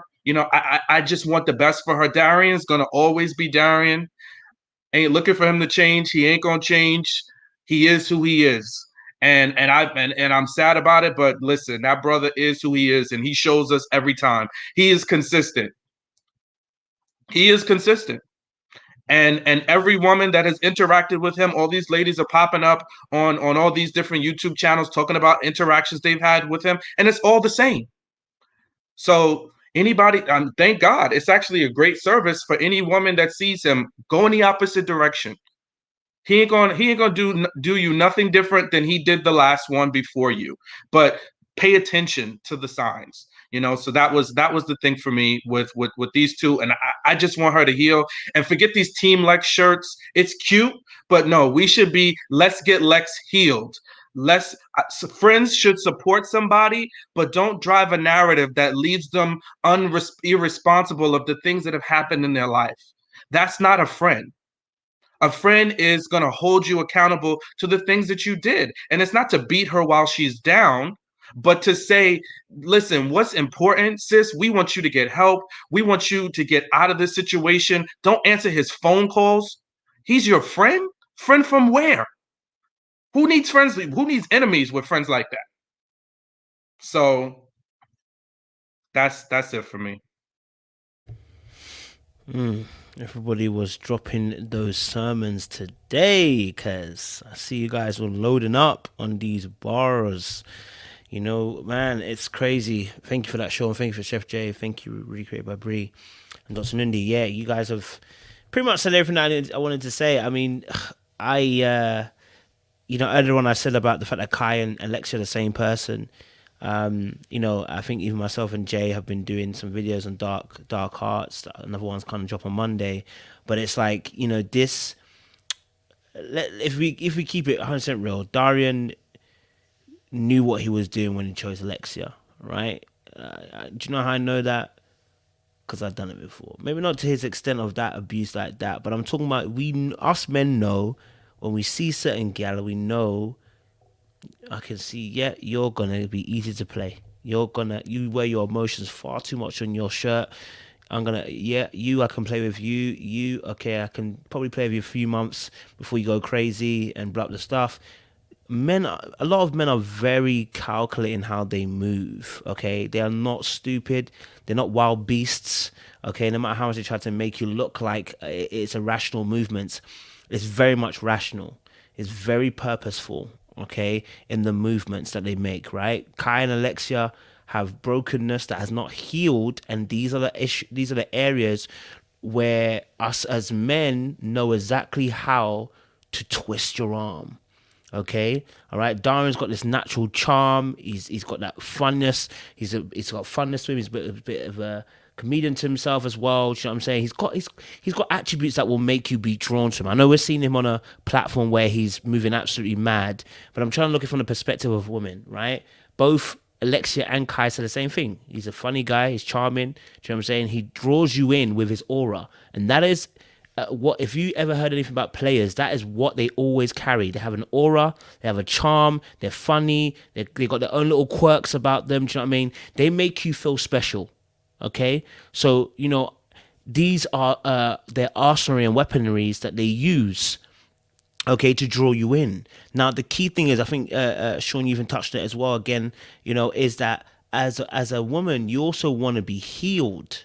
This is you want to be healed because you want to be able to spot these red flags, right? And they're there, but you need sometimes this comes from experience. Unfortunately for some women, this comes sometimes from your dad or your brothers putting you on game, or sometimes your male best friend that will tell you, listen, hey, this is the game. But if you don't have any of those things, right, then you kind of sometimes left like a sitting duck, and you almost got to hope that your experience is not 14 years.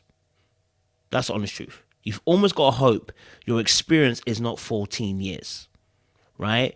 And that's the grace I want to give to Alexia in that part, right? Jay said no. I want to give her that grace in that area, in the sense of the fact that, you know, when you captivate somebody's mind from young, you become a prisoner to the ideologies that person can present to you, right? She still has her own accountability and responsibility in those seasons, because she broke off the relationship, went away, went and dated, and at that point, that's where I can say personally, that's where her responsibility came in. What did she learn when she was out there? You know what I mean? That she came back to Darian. But you know, I think this is. I just want to, just for the ladies out there, I want you to understand, it's hunting season all year round. Okay, all right, it's hunting season all year round. There are scars waiting, okay, to do you dirty. All right, there's a few Mufassas out there, but there's a lot of scars out there who are waiting, okay, to dust you off. Okay, all right. So it's imperative. You know, maybe, you know what, myself and a couple of the panelists will start doing some of the male, you know, so we can expose. Me personally, this is my thing. I want to be able to expose some of the darker arts, so that you guys, some of you are aware. You know what I mean? Because some of you might not be aware of some of the things that happen, so you can start spotting these red flags from early, because that's 14 years of her life. And not even just that, Kai got sucked into. Listen, Kai, and you know what? Wrong and strong. This is what Brian said for Ready to Love the other season. You know, you strong. You know, you wrong and you strong. You know what I'm saying? And Kai and Alexia both put that facade up that they are strong. But once you get past that armor, you realize they're just little girls who are still trying to heal. And at that point, that's where he kind of reaches out to you, Darian, and nukes them in a sense. You know what I'm saying? So, you know, it's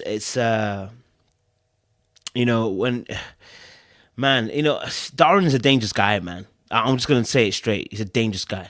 He's dangerous. I know it looks easy to say it from the outside that, you know what, I wouldn't fall for Darian. Girl, I'm telling you, listen, I've seen players at work, man. To us, they won't put that charm on. When they get you 1-to-1, something about them is just enigmatic. It draws you in. You know what I'm saying? So just be vigilant out there. You know what I mean? It's dangerous. It's you know what I'm saying? It's hunting season out there. You feel me? I want to get you guys' thoughts on the interviews both Alexia and Kai did. You know, I didn't get to ask you guys what you guys' thoughts were or what you guys noticed. You know, what was your kind of thoughts around those interviews? Recreated by Brie, you're looking at me, so go for it. Wow, what I will say that Kai and Alexia have in common is that when you both asked them during the interviews, can you admit that you got played? They just have such a hard time. I don't even think they actually admitted it. It was just always an excuse afterwards. So I see that similarity in them. As far as the interviews, I'll start with Alexia, since you interviewed her earlier this week. Personally, for me, I just felt like she was very defensive in answering any questions that you have. And I also feel like she's getting herself confused with the whole 14-year situation. I felt like in one sense, she was saying basically the 14 years, you know, in my early 20s when I was 19, that doesn't really count because, you know, we were kids. But then in some breath, she was saying, well, you know, the 14 years, that's just hard to give up. Like, you know, and it was different when we came back together. So I'm just like, okay, so does the 14 years count or does it start from 4 years ago? I'm confused. I think she's getting herself confused. It's like you want to use it for certain circumstances. I also too, what I noticed is that she kept saying, you know, everybody keeps saying this and that. It's like she always has to like get her point across. And it's like, no, you know, just don't care what anybody says. I mean, you put yourself out there, so you can't really get mad if people have, you know, opinions about it. Either you just ignore them, don't read the comments, don't look at any videos, you know, nothing like that. I just wanted Alexia in that interview to kind of be more vulnerable and to say, man, like, yeah, I messed up. I can see where I went wrong.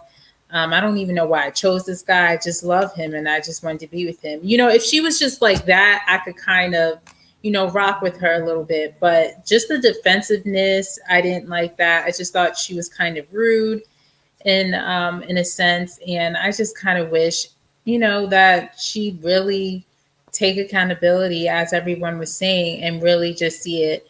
There were some things that you did as well to help further this 14-year relationship. This could have just been deaded when you were 19, 20, when people were telling you, yo, he's messing with dancers, at school. You could have deaded that. And girl, you probably could have been married with a bunch of babies by now. But you didn't want to listen. And here we are. So hopefully another 14 years will not go by with the same person. As far as Kai's interview last night, she definitely was upset. She was ready to throw those receipts out. But it's honestly, at this point, it's like, for what? We all know who Darian is. I don't really need to see a receipt about anything. I kind of just know that homeboy was just playing you both.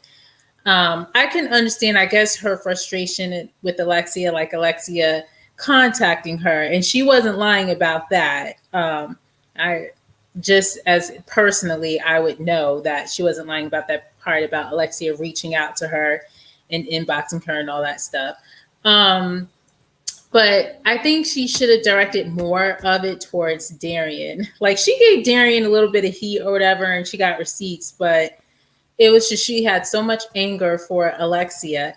My thing is, just block the girl. After that one message that she sent to you, you should have just blocked her. But y'all going back and forth on Instagram, that was just, ridiculous.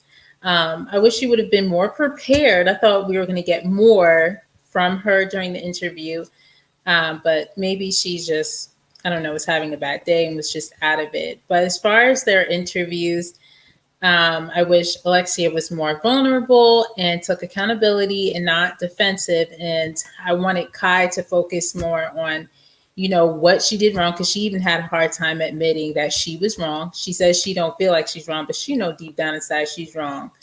And not focus so much on Alexia and what Alexia did, but what Darian did and how I'm going to better myself as a woman to not be played again and to even go back to him or to go with another man who's like him. So I would just say those are, my thoughts on their interview.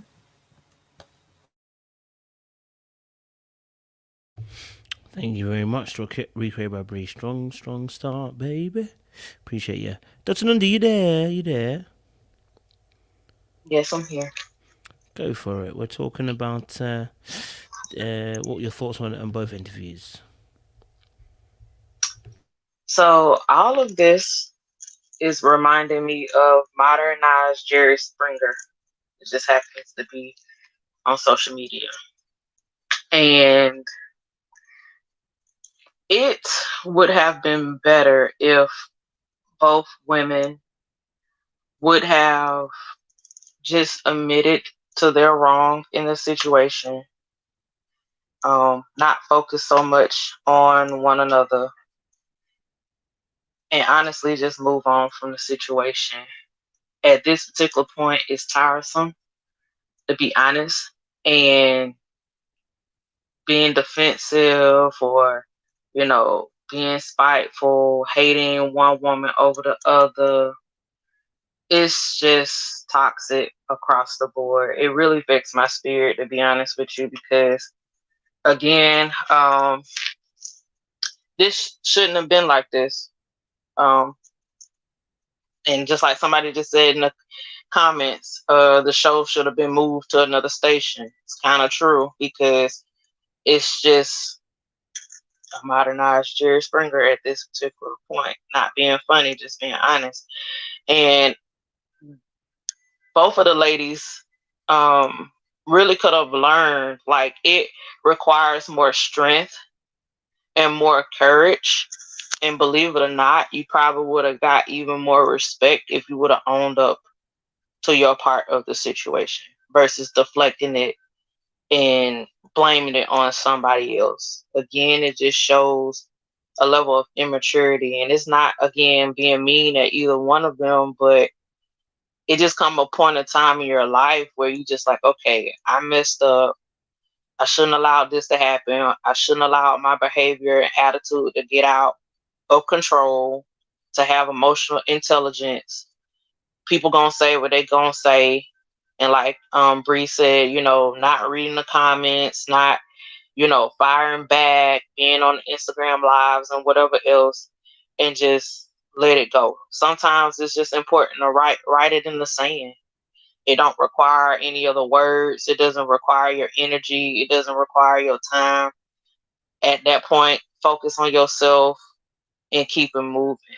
But it's like nowadays, people be so quick to get on the internet and be so quick to, I gotta prove my point, prove my side of the story. And with a lot of this stuff, we can kind of see for ourselves what's going on, what's being said, just by the show alone.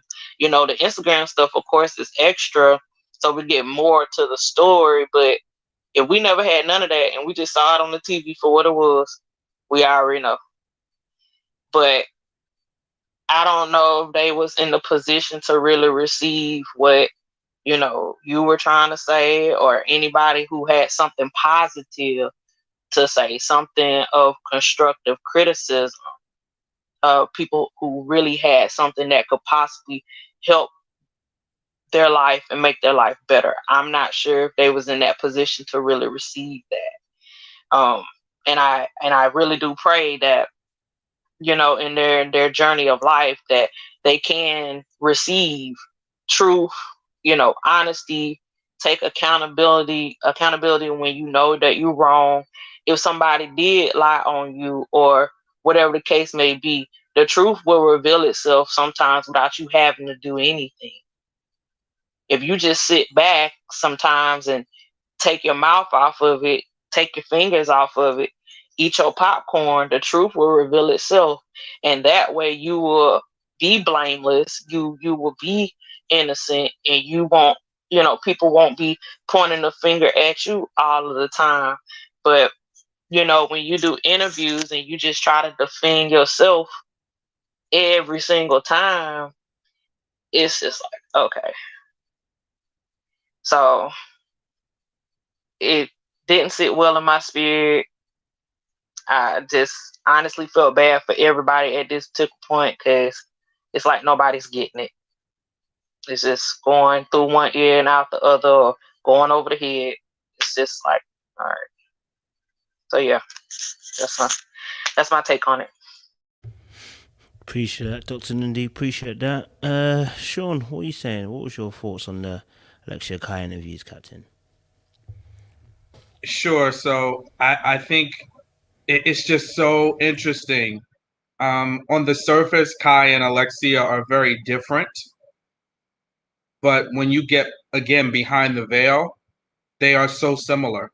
And I think that's why they also have this weird energy where they're fighting each other, on social media. And, and in some of the interviews, they both have spoken ill of each other. So I just feel like they have more in common than they probably know, especially since they both have shared an experience with Darian. So really, they should have nothing negative to say about each other. Now, was Kai wrong for the way that she moved in the situation and how she was so willing to hear things that Darian was saying about Alexia, or Alexia speaking ill of Kai? And if that happened or not, whenever anybody goes into a situation like that, that's just toxic. You get what I'm saying? You're starting a relationship where the person is talking about their ex. They're also, and not in a positive light, they're also telling you things that the ex said about you. Yeah, none of that's going anywhere, because what are we looking to? How is that helpful, healthy, and necessary in any relationship? It's like we're just talking gossip and he said, she said. So I'm not going to believe what anybody said, somebody said about me. Like, what are we talking about? If we're really grown adults, why are we talking about what other people said about us? What do you say about me? What do you think about me? What is this relationship we have? What is it based on? Right? And stick to that. Is this just a fling and we just gonna have fun? Then let it be that. If we're looking to build and have a relationship and move forward, then let's do things, let's talk about things that are about that. So that's what I really think is like they spend too much energy focusing on all of this unnecessary stuff. If we in a relationship and you got to pull out receipts, then I'm out. Like if the substance of our conversation is a receipt or somebody's text message or somebody's DM, I'm sorry, I'm too grown for that. I'm out. I'm out. That's nonsense. Let that play out on Love and Hip Hop and all these other reality shows. But if you want a healthy relationship, what do we need receipts for?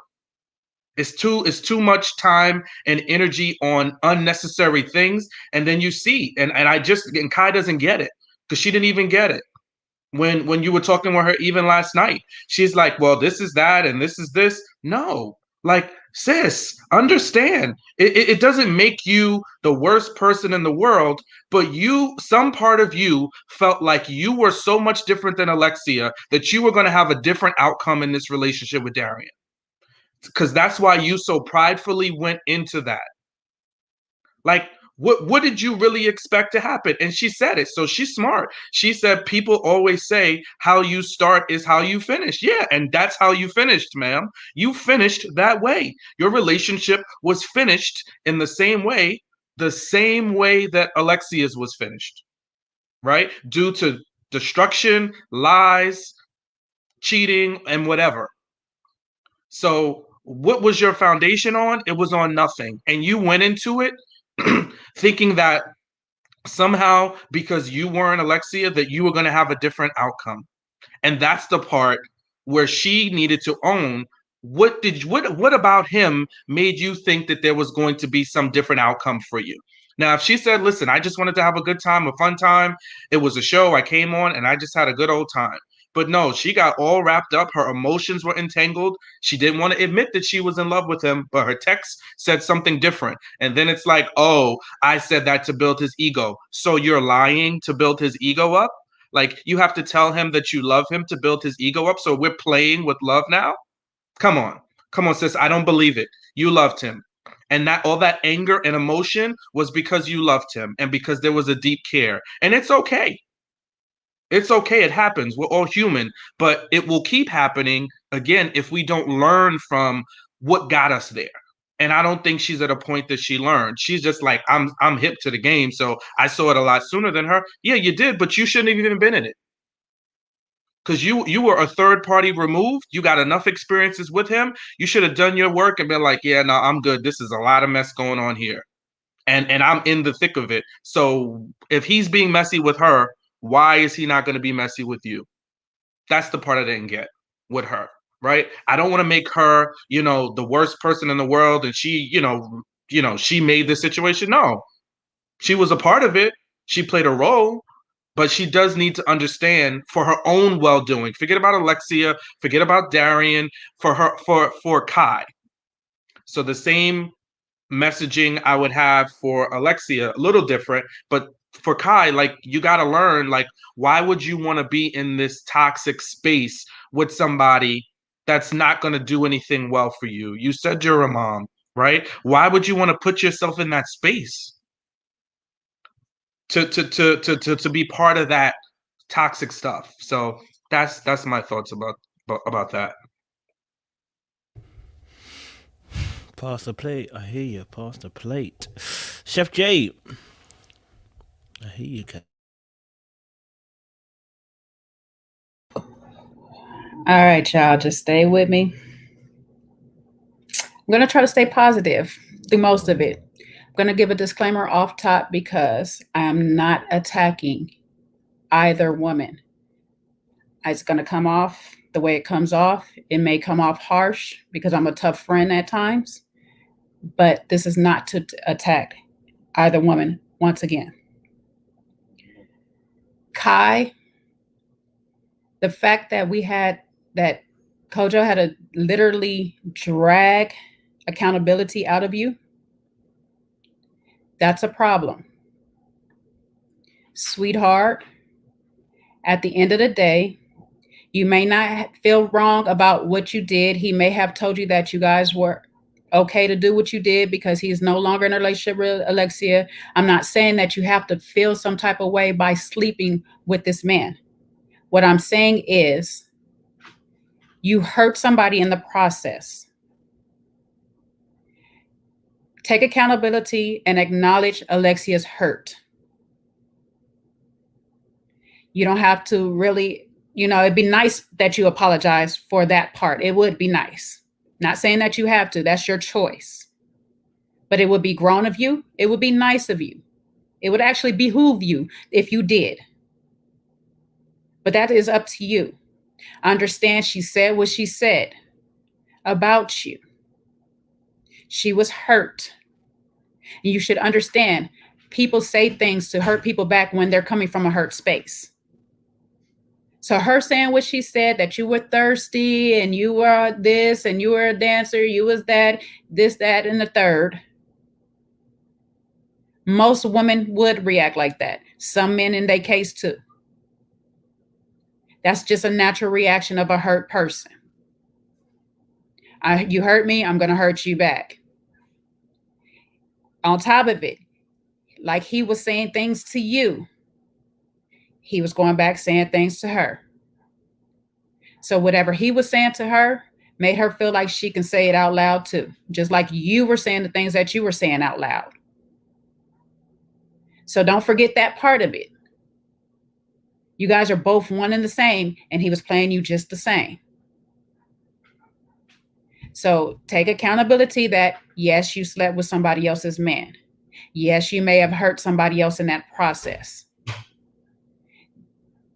Whether or not they were totally together, she was hurt.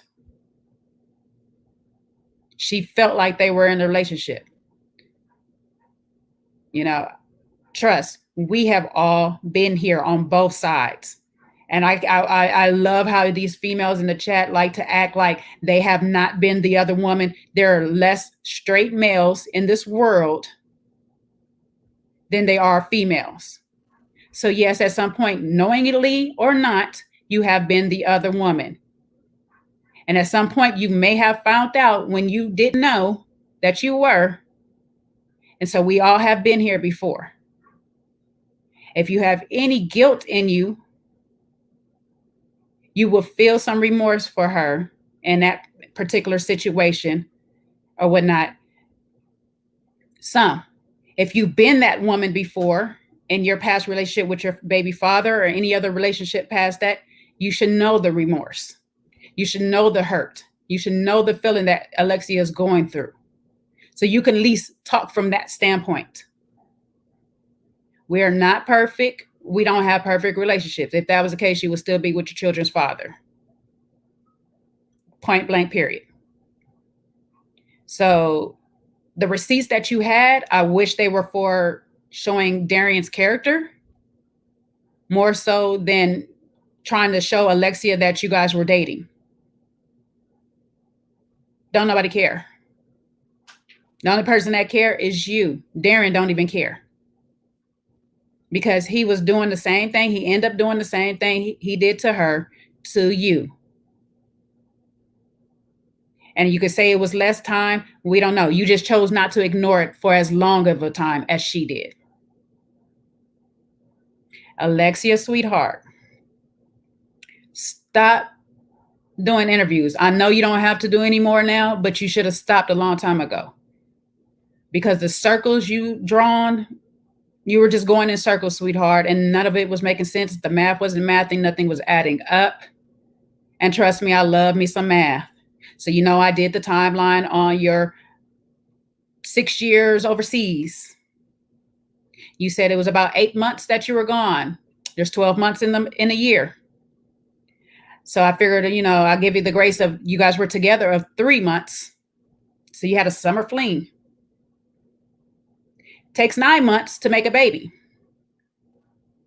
So either as soon as you left, or before you left, he had somebody pregnant. That's problematic. I don't care if you were breaking up at the time, on the verge of breaking up, who broke up with who. He did what he did twice on you. The first baby you say came into the picture prior to you. He preyed on you at 19 years old. Period. The man for 26, 27 years old has not changed all the way up to 41. Why do you want to marry him? Why are you still protecting him?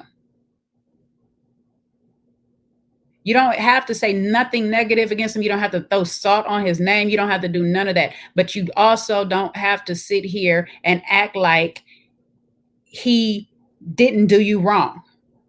Like he just, I don't know. It's weird. The protection that you're giving this man out of all of it. Help somebody else. Help somebody not be a victim to him by telling what it is that he's doing. This is how domestic violence people and the R-word people fall in traps of it, because that one person ahead of them didn't say nothing. Speak out. Tell your truth, but let it be the truth. Don't be making lines and all this stuff like it was 14 years. It wasn't 14 years. I trusted him. I didn't trust him. Sweetheart, that's too much. Take accountability. And if you just sit there and say, I loved him, I wanted to be with him, I wanted to come back to him, we will say, okay. I don't care if the people in the chat want to call you delusional, a fool, a clown, all of these things that they want to call you. Sweetheart, we all, as a female, have at least been there once if we have dated long enough. We have all stuck by a man that wasn't worth sticking by. We all have loved a man that we shouldn't have loved. And honestly, it's a part of the process. It is okay. But the fact that you won't acknowledge that part makes it hard for you to heal. It's going to make it hard for you to move forward productively in another relationship. And I hate to say it, but if somebody had put marriage on the table for you, I could see why it didn't go there. Because you're just not ready for that. Not yet. You could say you're healed, but you're not. It takes time. 14 years of this type of abuse, mental abuse, takes time. Everything coming out right now, at the way it's coming out, it's going to take some time to process all of this. Because you've been ignoring it for so long. Now you have to actually deal with it. Deal with it. Go through it. Let him go completely. Let him grow. And if you want to be his friend later on in life, that is perfectly fine. But I understand you need to be at a space where you can have a healthy friendship with this person without saying, I have to let you in this far. We could be friends from a distance. I could love you from a distance. I can be here when you really need something, but I don't have to be here for you every single time you call me. You need to learn how to put him where he needs to be so you can prioritize. Oh, that word is going to get on my nerves right now. Prioritize the people that you need really in your life, who really wants to be there for you. Darian was never your friend. Dr. Nundy said it best that you kept ignoring the signs that God was bringing you. And no, God does not bring people mess. He does not bring people drama. He does not bring people negativity. But if you do ask him, he will bring you the truth. And you wanted to ignore the truth. And you just wanted the proof. So God said, okay, fine. I'm going to give it to you. It may not be the way you want it on national TV. It might not be best in front of everybody. But if this is the proof that you need, because I've been sending you proof every single time. For 14 years, I've been giving you all kind of proof. Unfortunately, if national TV was the last bit of proof that you needed, I'm sorry that you had to go through this. I'm sorry your quote unquote friend put you through this. But overall, I'm glad you went through this.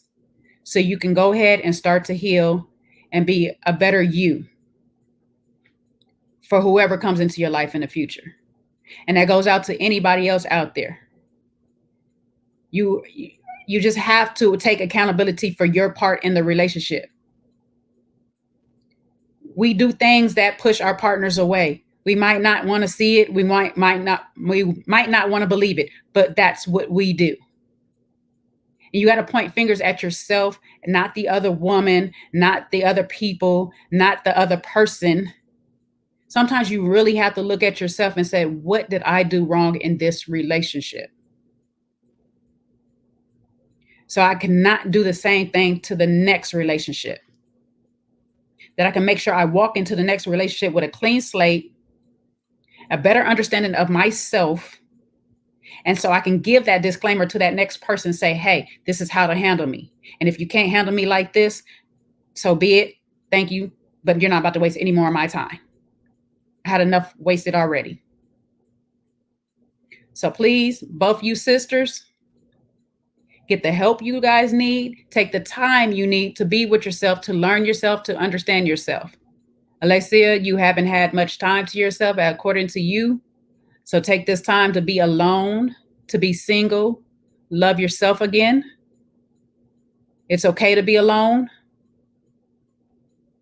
It's okay to be without for a while. Love yourself first. Learn how to put yourself first. Learn what your needs are, what your wants are, what your desires are. So you can put all of that in front of the person that you want to be with. And after that, I'm going to just keep it there. Whew, the readings are are heavy tonight, cuz. All right, the readings are heavy tonight.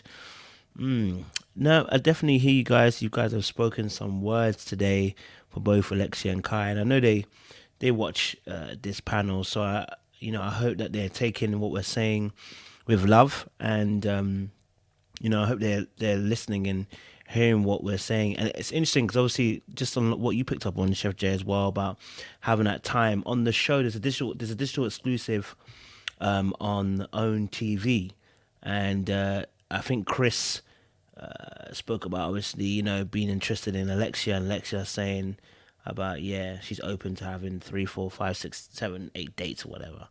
And it's interesting because on both her and Kai, the similar questions I asked them about introspective and being reflective over their situations, both couldn't give me an answer on their reflective journeys.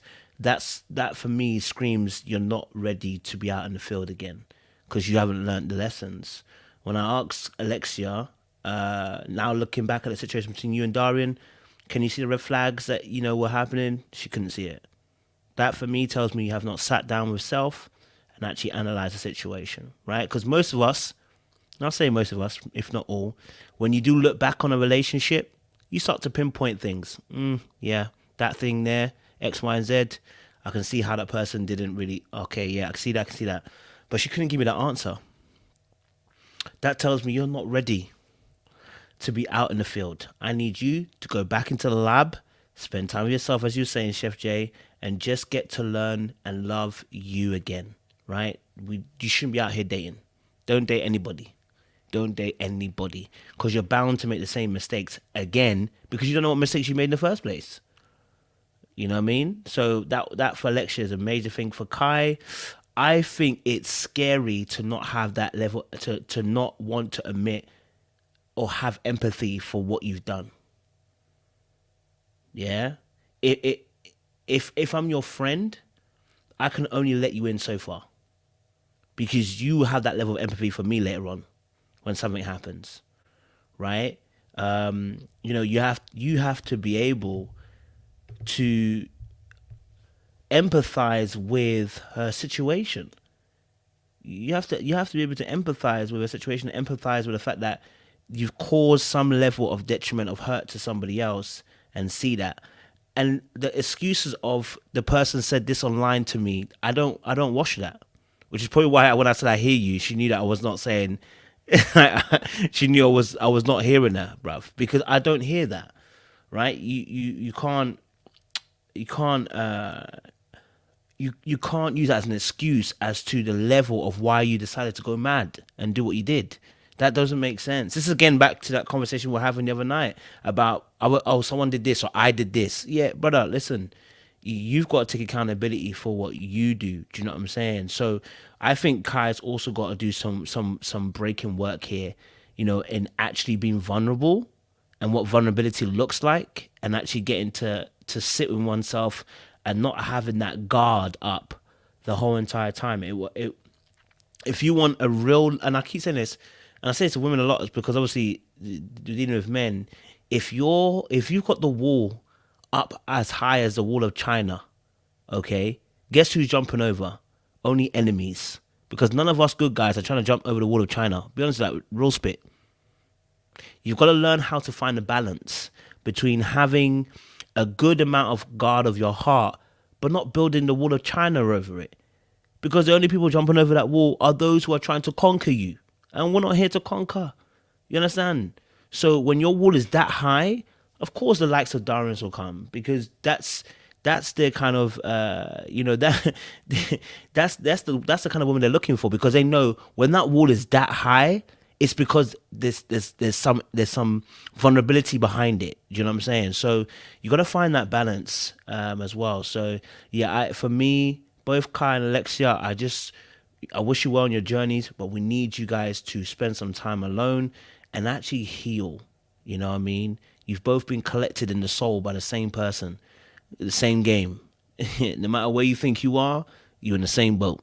So I'm a leave it at that point there. I don't know if anyone's got any final thoughts before I let the benediction go. Any final thoughts? No? Okay, Babu? No? Okay, fantastic. Sean, if you want to give us the benediction then. Sure. So I would say, just like we said, this came up in another panel, and I said it applies here. If what we don't heal, it will be revealed, right? So it's going to be revealed in our relationships. It's going to be revealed in how people treat us. So we need to heal. And this is our PSA for therapy and getting help. It is available in so many different formats and ways, even virtually now. There are so many options that folks have. So I really would encourage everyone, especially those that have experienced trauma, to please, consider getting some help. And it is a great thing. It is an enlightening thing, and it won't just help you in your relationships in terms of the intimate relationships. It will help you with all your interpersonal relationships in many aspects of your life. So I really encourage that. For Eric and Jessica, I would just really encourage them, if they're moving on this journey, to make sure they are handling each other with love. Work on each other. Using Dr. Nicole's words, focus on you. Anybody entering in a marriage, don't look at your spouse, look at yourself. And what are the things you're doing to be better? What are the things you are focusing on? Are you looking to give them the love language that they want, not what you want, right? And that would be my advice for them. When it comes to Sean and Lauranda, I think they have a very solid and strong foundation. Just keep that focus around any insecurities that they both may have, right? And they may be different and manifest themselves in different ways, but insecurities are like potholes, and they will grow and grow, and before you know it, you've got a much bigger situation, and now you got a flat tire, and now you're running off the road. So we don't want that for you. We see the love that you have. It is very clear that you all love each other, but take it from somebody who's been there. Love is not enough to keep a marriage together. you need more than love. First, you need God the Father, if that's in whom you believe. And from there on, you need respect. You need mutual care for one another.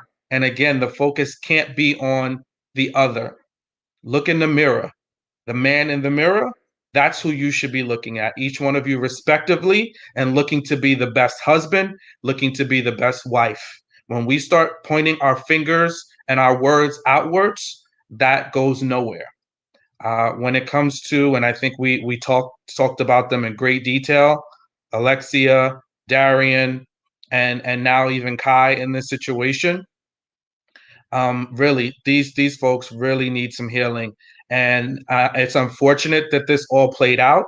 But I hope that this test is a testimony of strength, especially for Alexia, that she comes out of this stronger, more knowing, more self-aware, and not getting into any other situation that is going to allow her to be hurt and not get the outcomes that she wants. For the entire cast, we appreciate you sharing your lives with us. It is not an easy thing to bear your life here. Or for all the audience members, we thank you for commenting and engaging with us. I would say just give us grace on this panel, because we too, like you, are watching this show and making our own assessments. We are not experts in the sense of marriage experts or anything like that. We are just real life people giving you a bit of us, but don't take that bit of us for granted, because we are people, we are human, we have loved ones, and don't use us as a sounding board or a target for any misdirected anger. So I will leave it with that.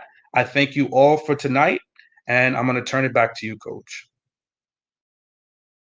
Thank you very much again, Sean, for the benediction there once more. Audience members, we have reached a stop. It's not going to be the end, but we've reached a stop for this particular show. Put a Ring in It has ended, and this is our last live on Put a Ring in It season 2 here. But you'll still get to see our faces on a Thursday night. I'm sure you guys will also be tuning in to Maria's Lives on a Wednesday night for Married at First Sight as well. You'll see some of the familiar faces from this panel on there as well. But this is not the end. I'm sure there's been some more great shows. We have Ready to Love coming up in October. I know we'll have some panelists for that as well. Don't worry, I'll let you know who's on that one. But you'll see us again on Thursday, so don't despair. We're here on Thursday nights. Myself, Sean, recreated by Bree, sometimes Chef Jay, sometimes Dr. Nundi as well there as well. So we'll still see us on Thursday nights. You'll see some great content from myself coming out, Chef Jay. And hopefully also I might even get some content with Sean as well going forward as well. So you get to see more of our faces, you know what I'm saying? So don't be afraid. You will see us some more in the future. All right, cool. Guys, we're going to love you and we're going to leave you here tonight, okay? Continue the conversations in your home. Continue the conversations on the comment section. Listen, we are real big advocates on this panel for therapy, and I want to shout out Dominique Dominique Von Loo. She put a comment in here about she went on her first therapy session, and this is what we're encouraging people to do. Do you know why? Because it really, really, really is going to open your eyes to the world and it being different. Knowledge helps us redirect our thought patterns, and that begins to direct how we see the world. So if anybody's out there thinking, I'm not really sure if I want to go to therapy, is it for black people? My friend, therapy is for black people, okay? We need it the most. You know what I'm saying? We've gone through a lot, okay? So if you can, reach out some of the therapy. I'll put some links actually in this particular video as well underneath that you can choose from and get onto some therapists out there, okay?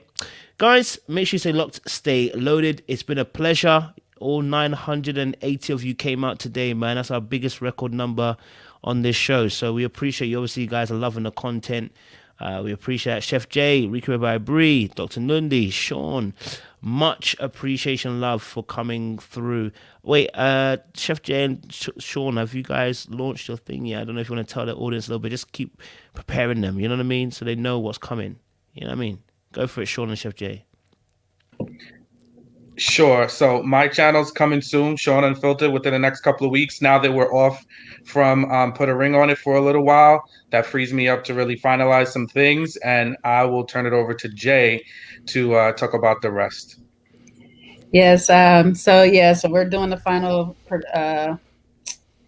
put-togethers for the show. It's going to be called The Grilling Room with Jay and Sean. Of course, we're going to be discussing a lot of little things like this, and we'll have a lot of guest speakers. So you guys will see familiar faces, new faces, friends of my friends, and things like this. And also, somehow I'm trying to incorporate this. I'm figuring it all out because I'm really, really new to YouTube. So I will be sharing my journeys through life. So you guys know that I'm not just up here just talking and ranting off. I have been through things, and I'm okay with sharing them. So hopefully it will help the next person, learn and grow and be a better version of me than I am. So, Love that. Chef Jay and Sean, we appreciate that. I'll be here to support as well. So I look forward to seeing what you guys bring out, man. You know what I mean? And look forward to supporting you guys as well. J Dub says he wants to be a guest. Definitely, J Dub. I have to go on there. We already know. Love it. He gonna come with the Dr. Nicole I need it. You'll be like, listen, that's Nicole sections. Exactly. Yeah, so we look forward to that. Honestly, I look forward to you guys when you start. So I can't wait to start supporting you guys going forward as well. So yeah, guys, we're gonna love you and leave you, and we'll see you on Thursday night for another live on Married at First Sight. Stay locked, stay loaded, and don't do anything I wouldn't do, which is probably not a lot of stuff. Little black, you know what time it is.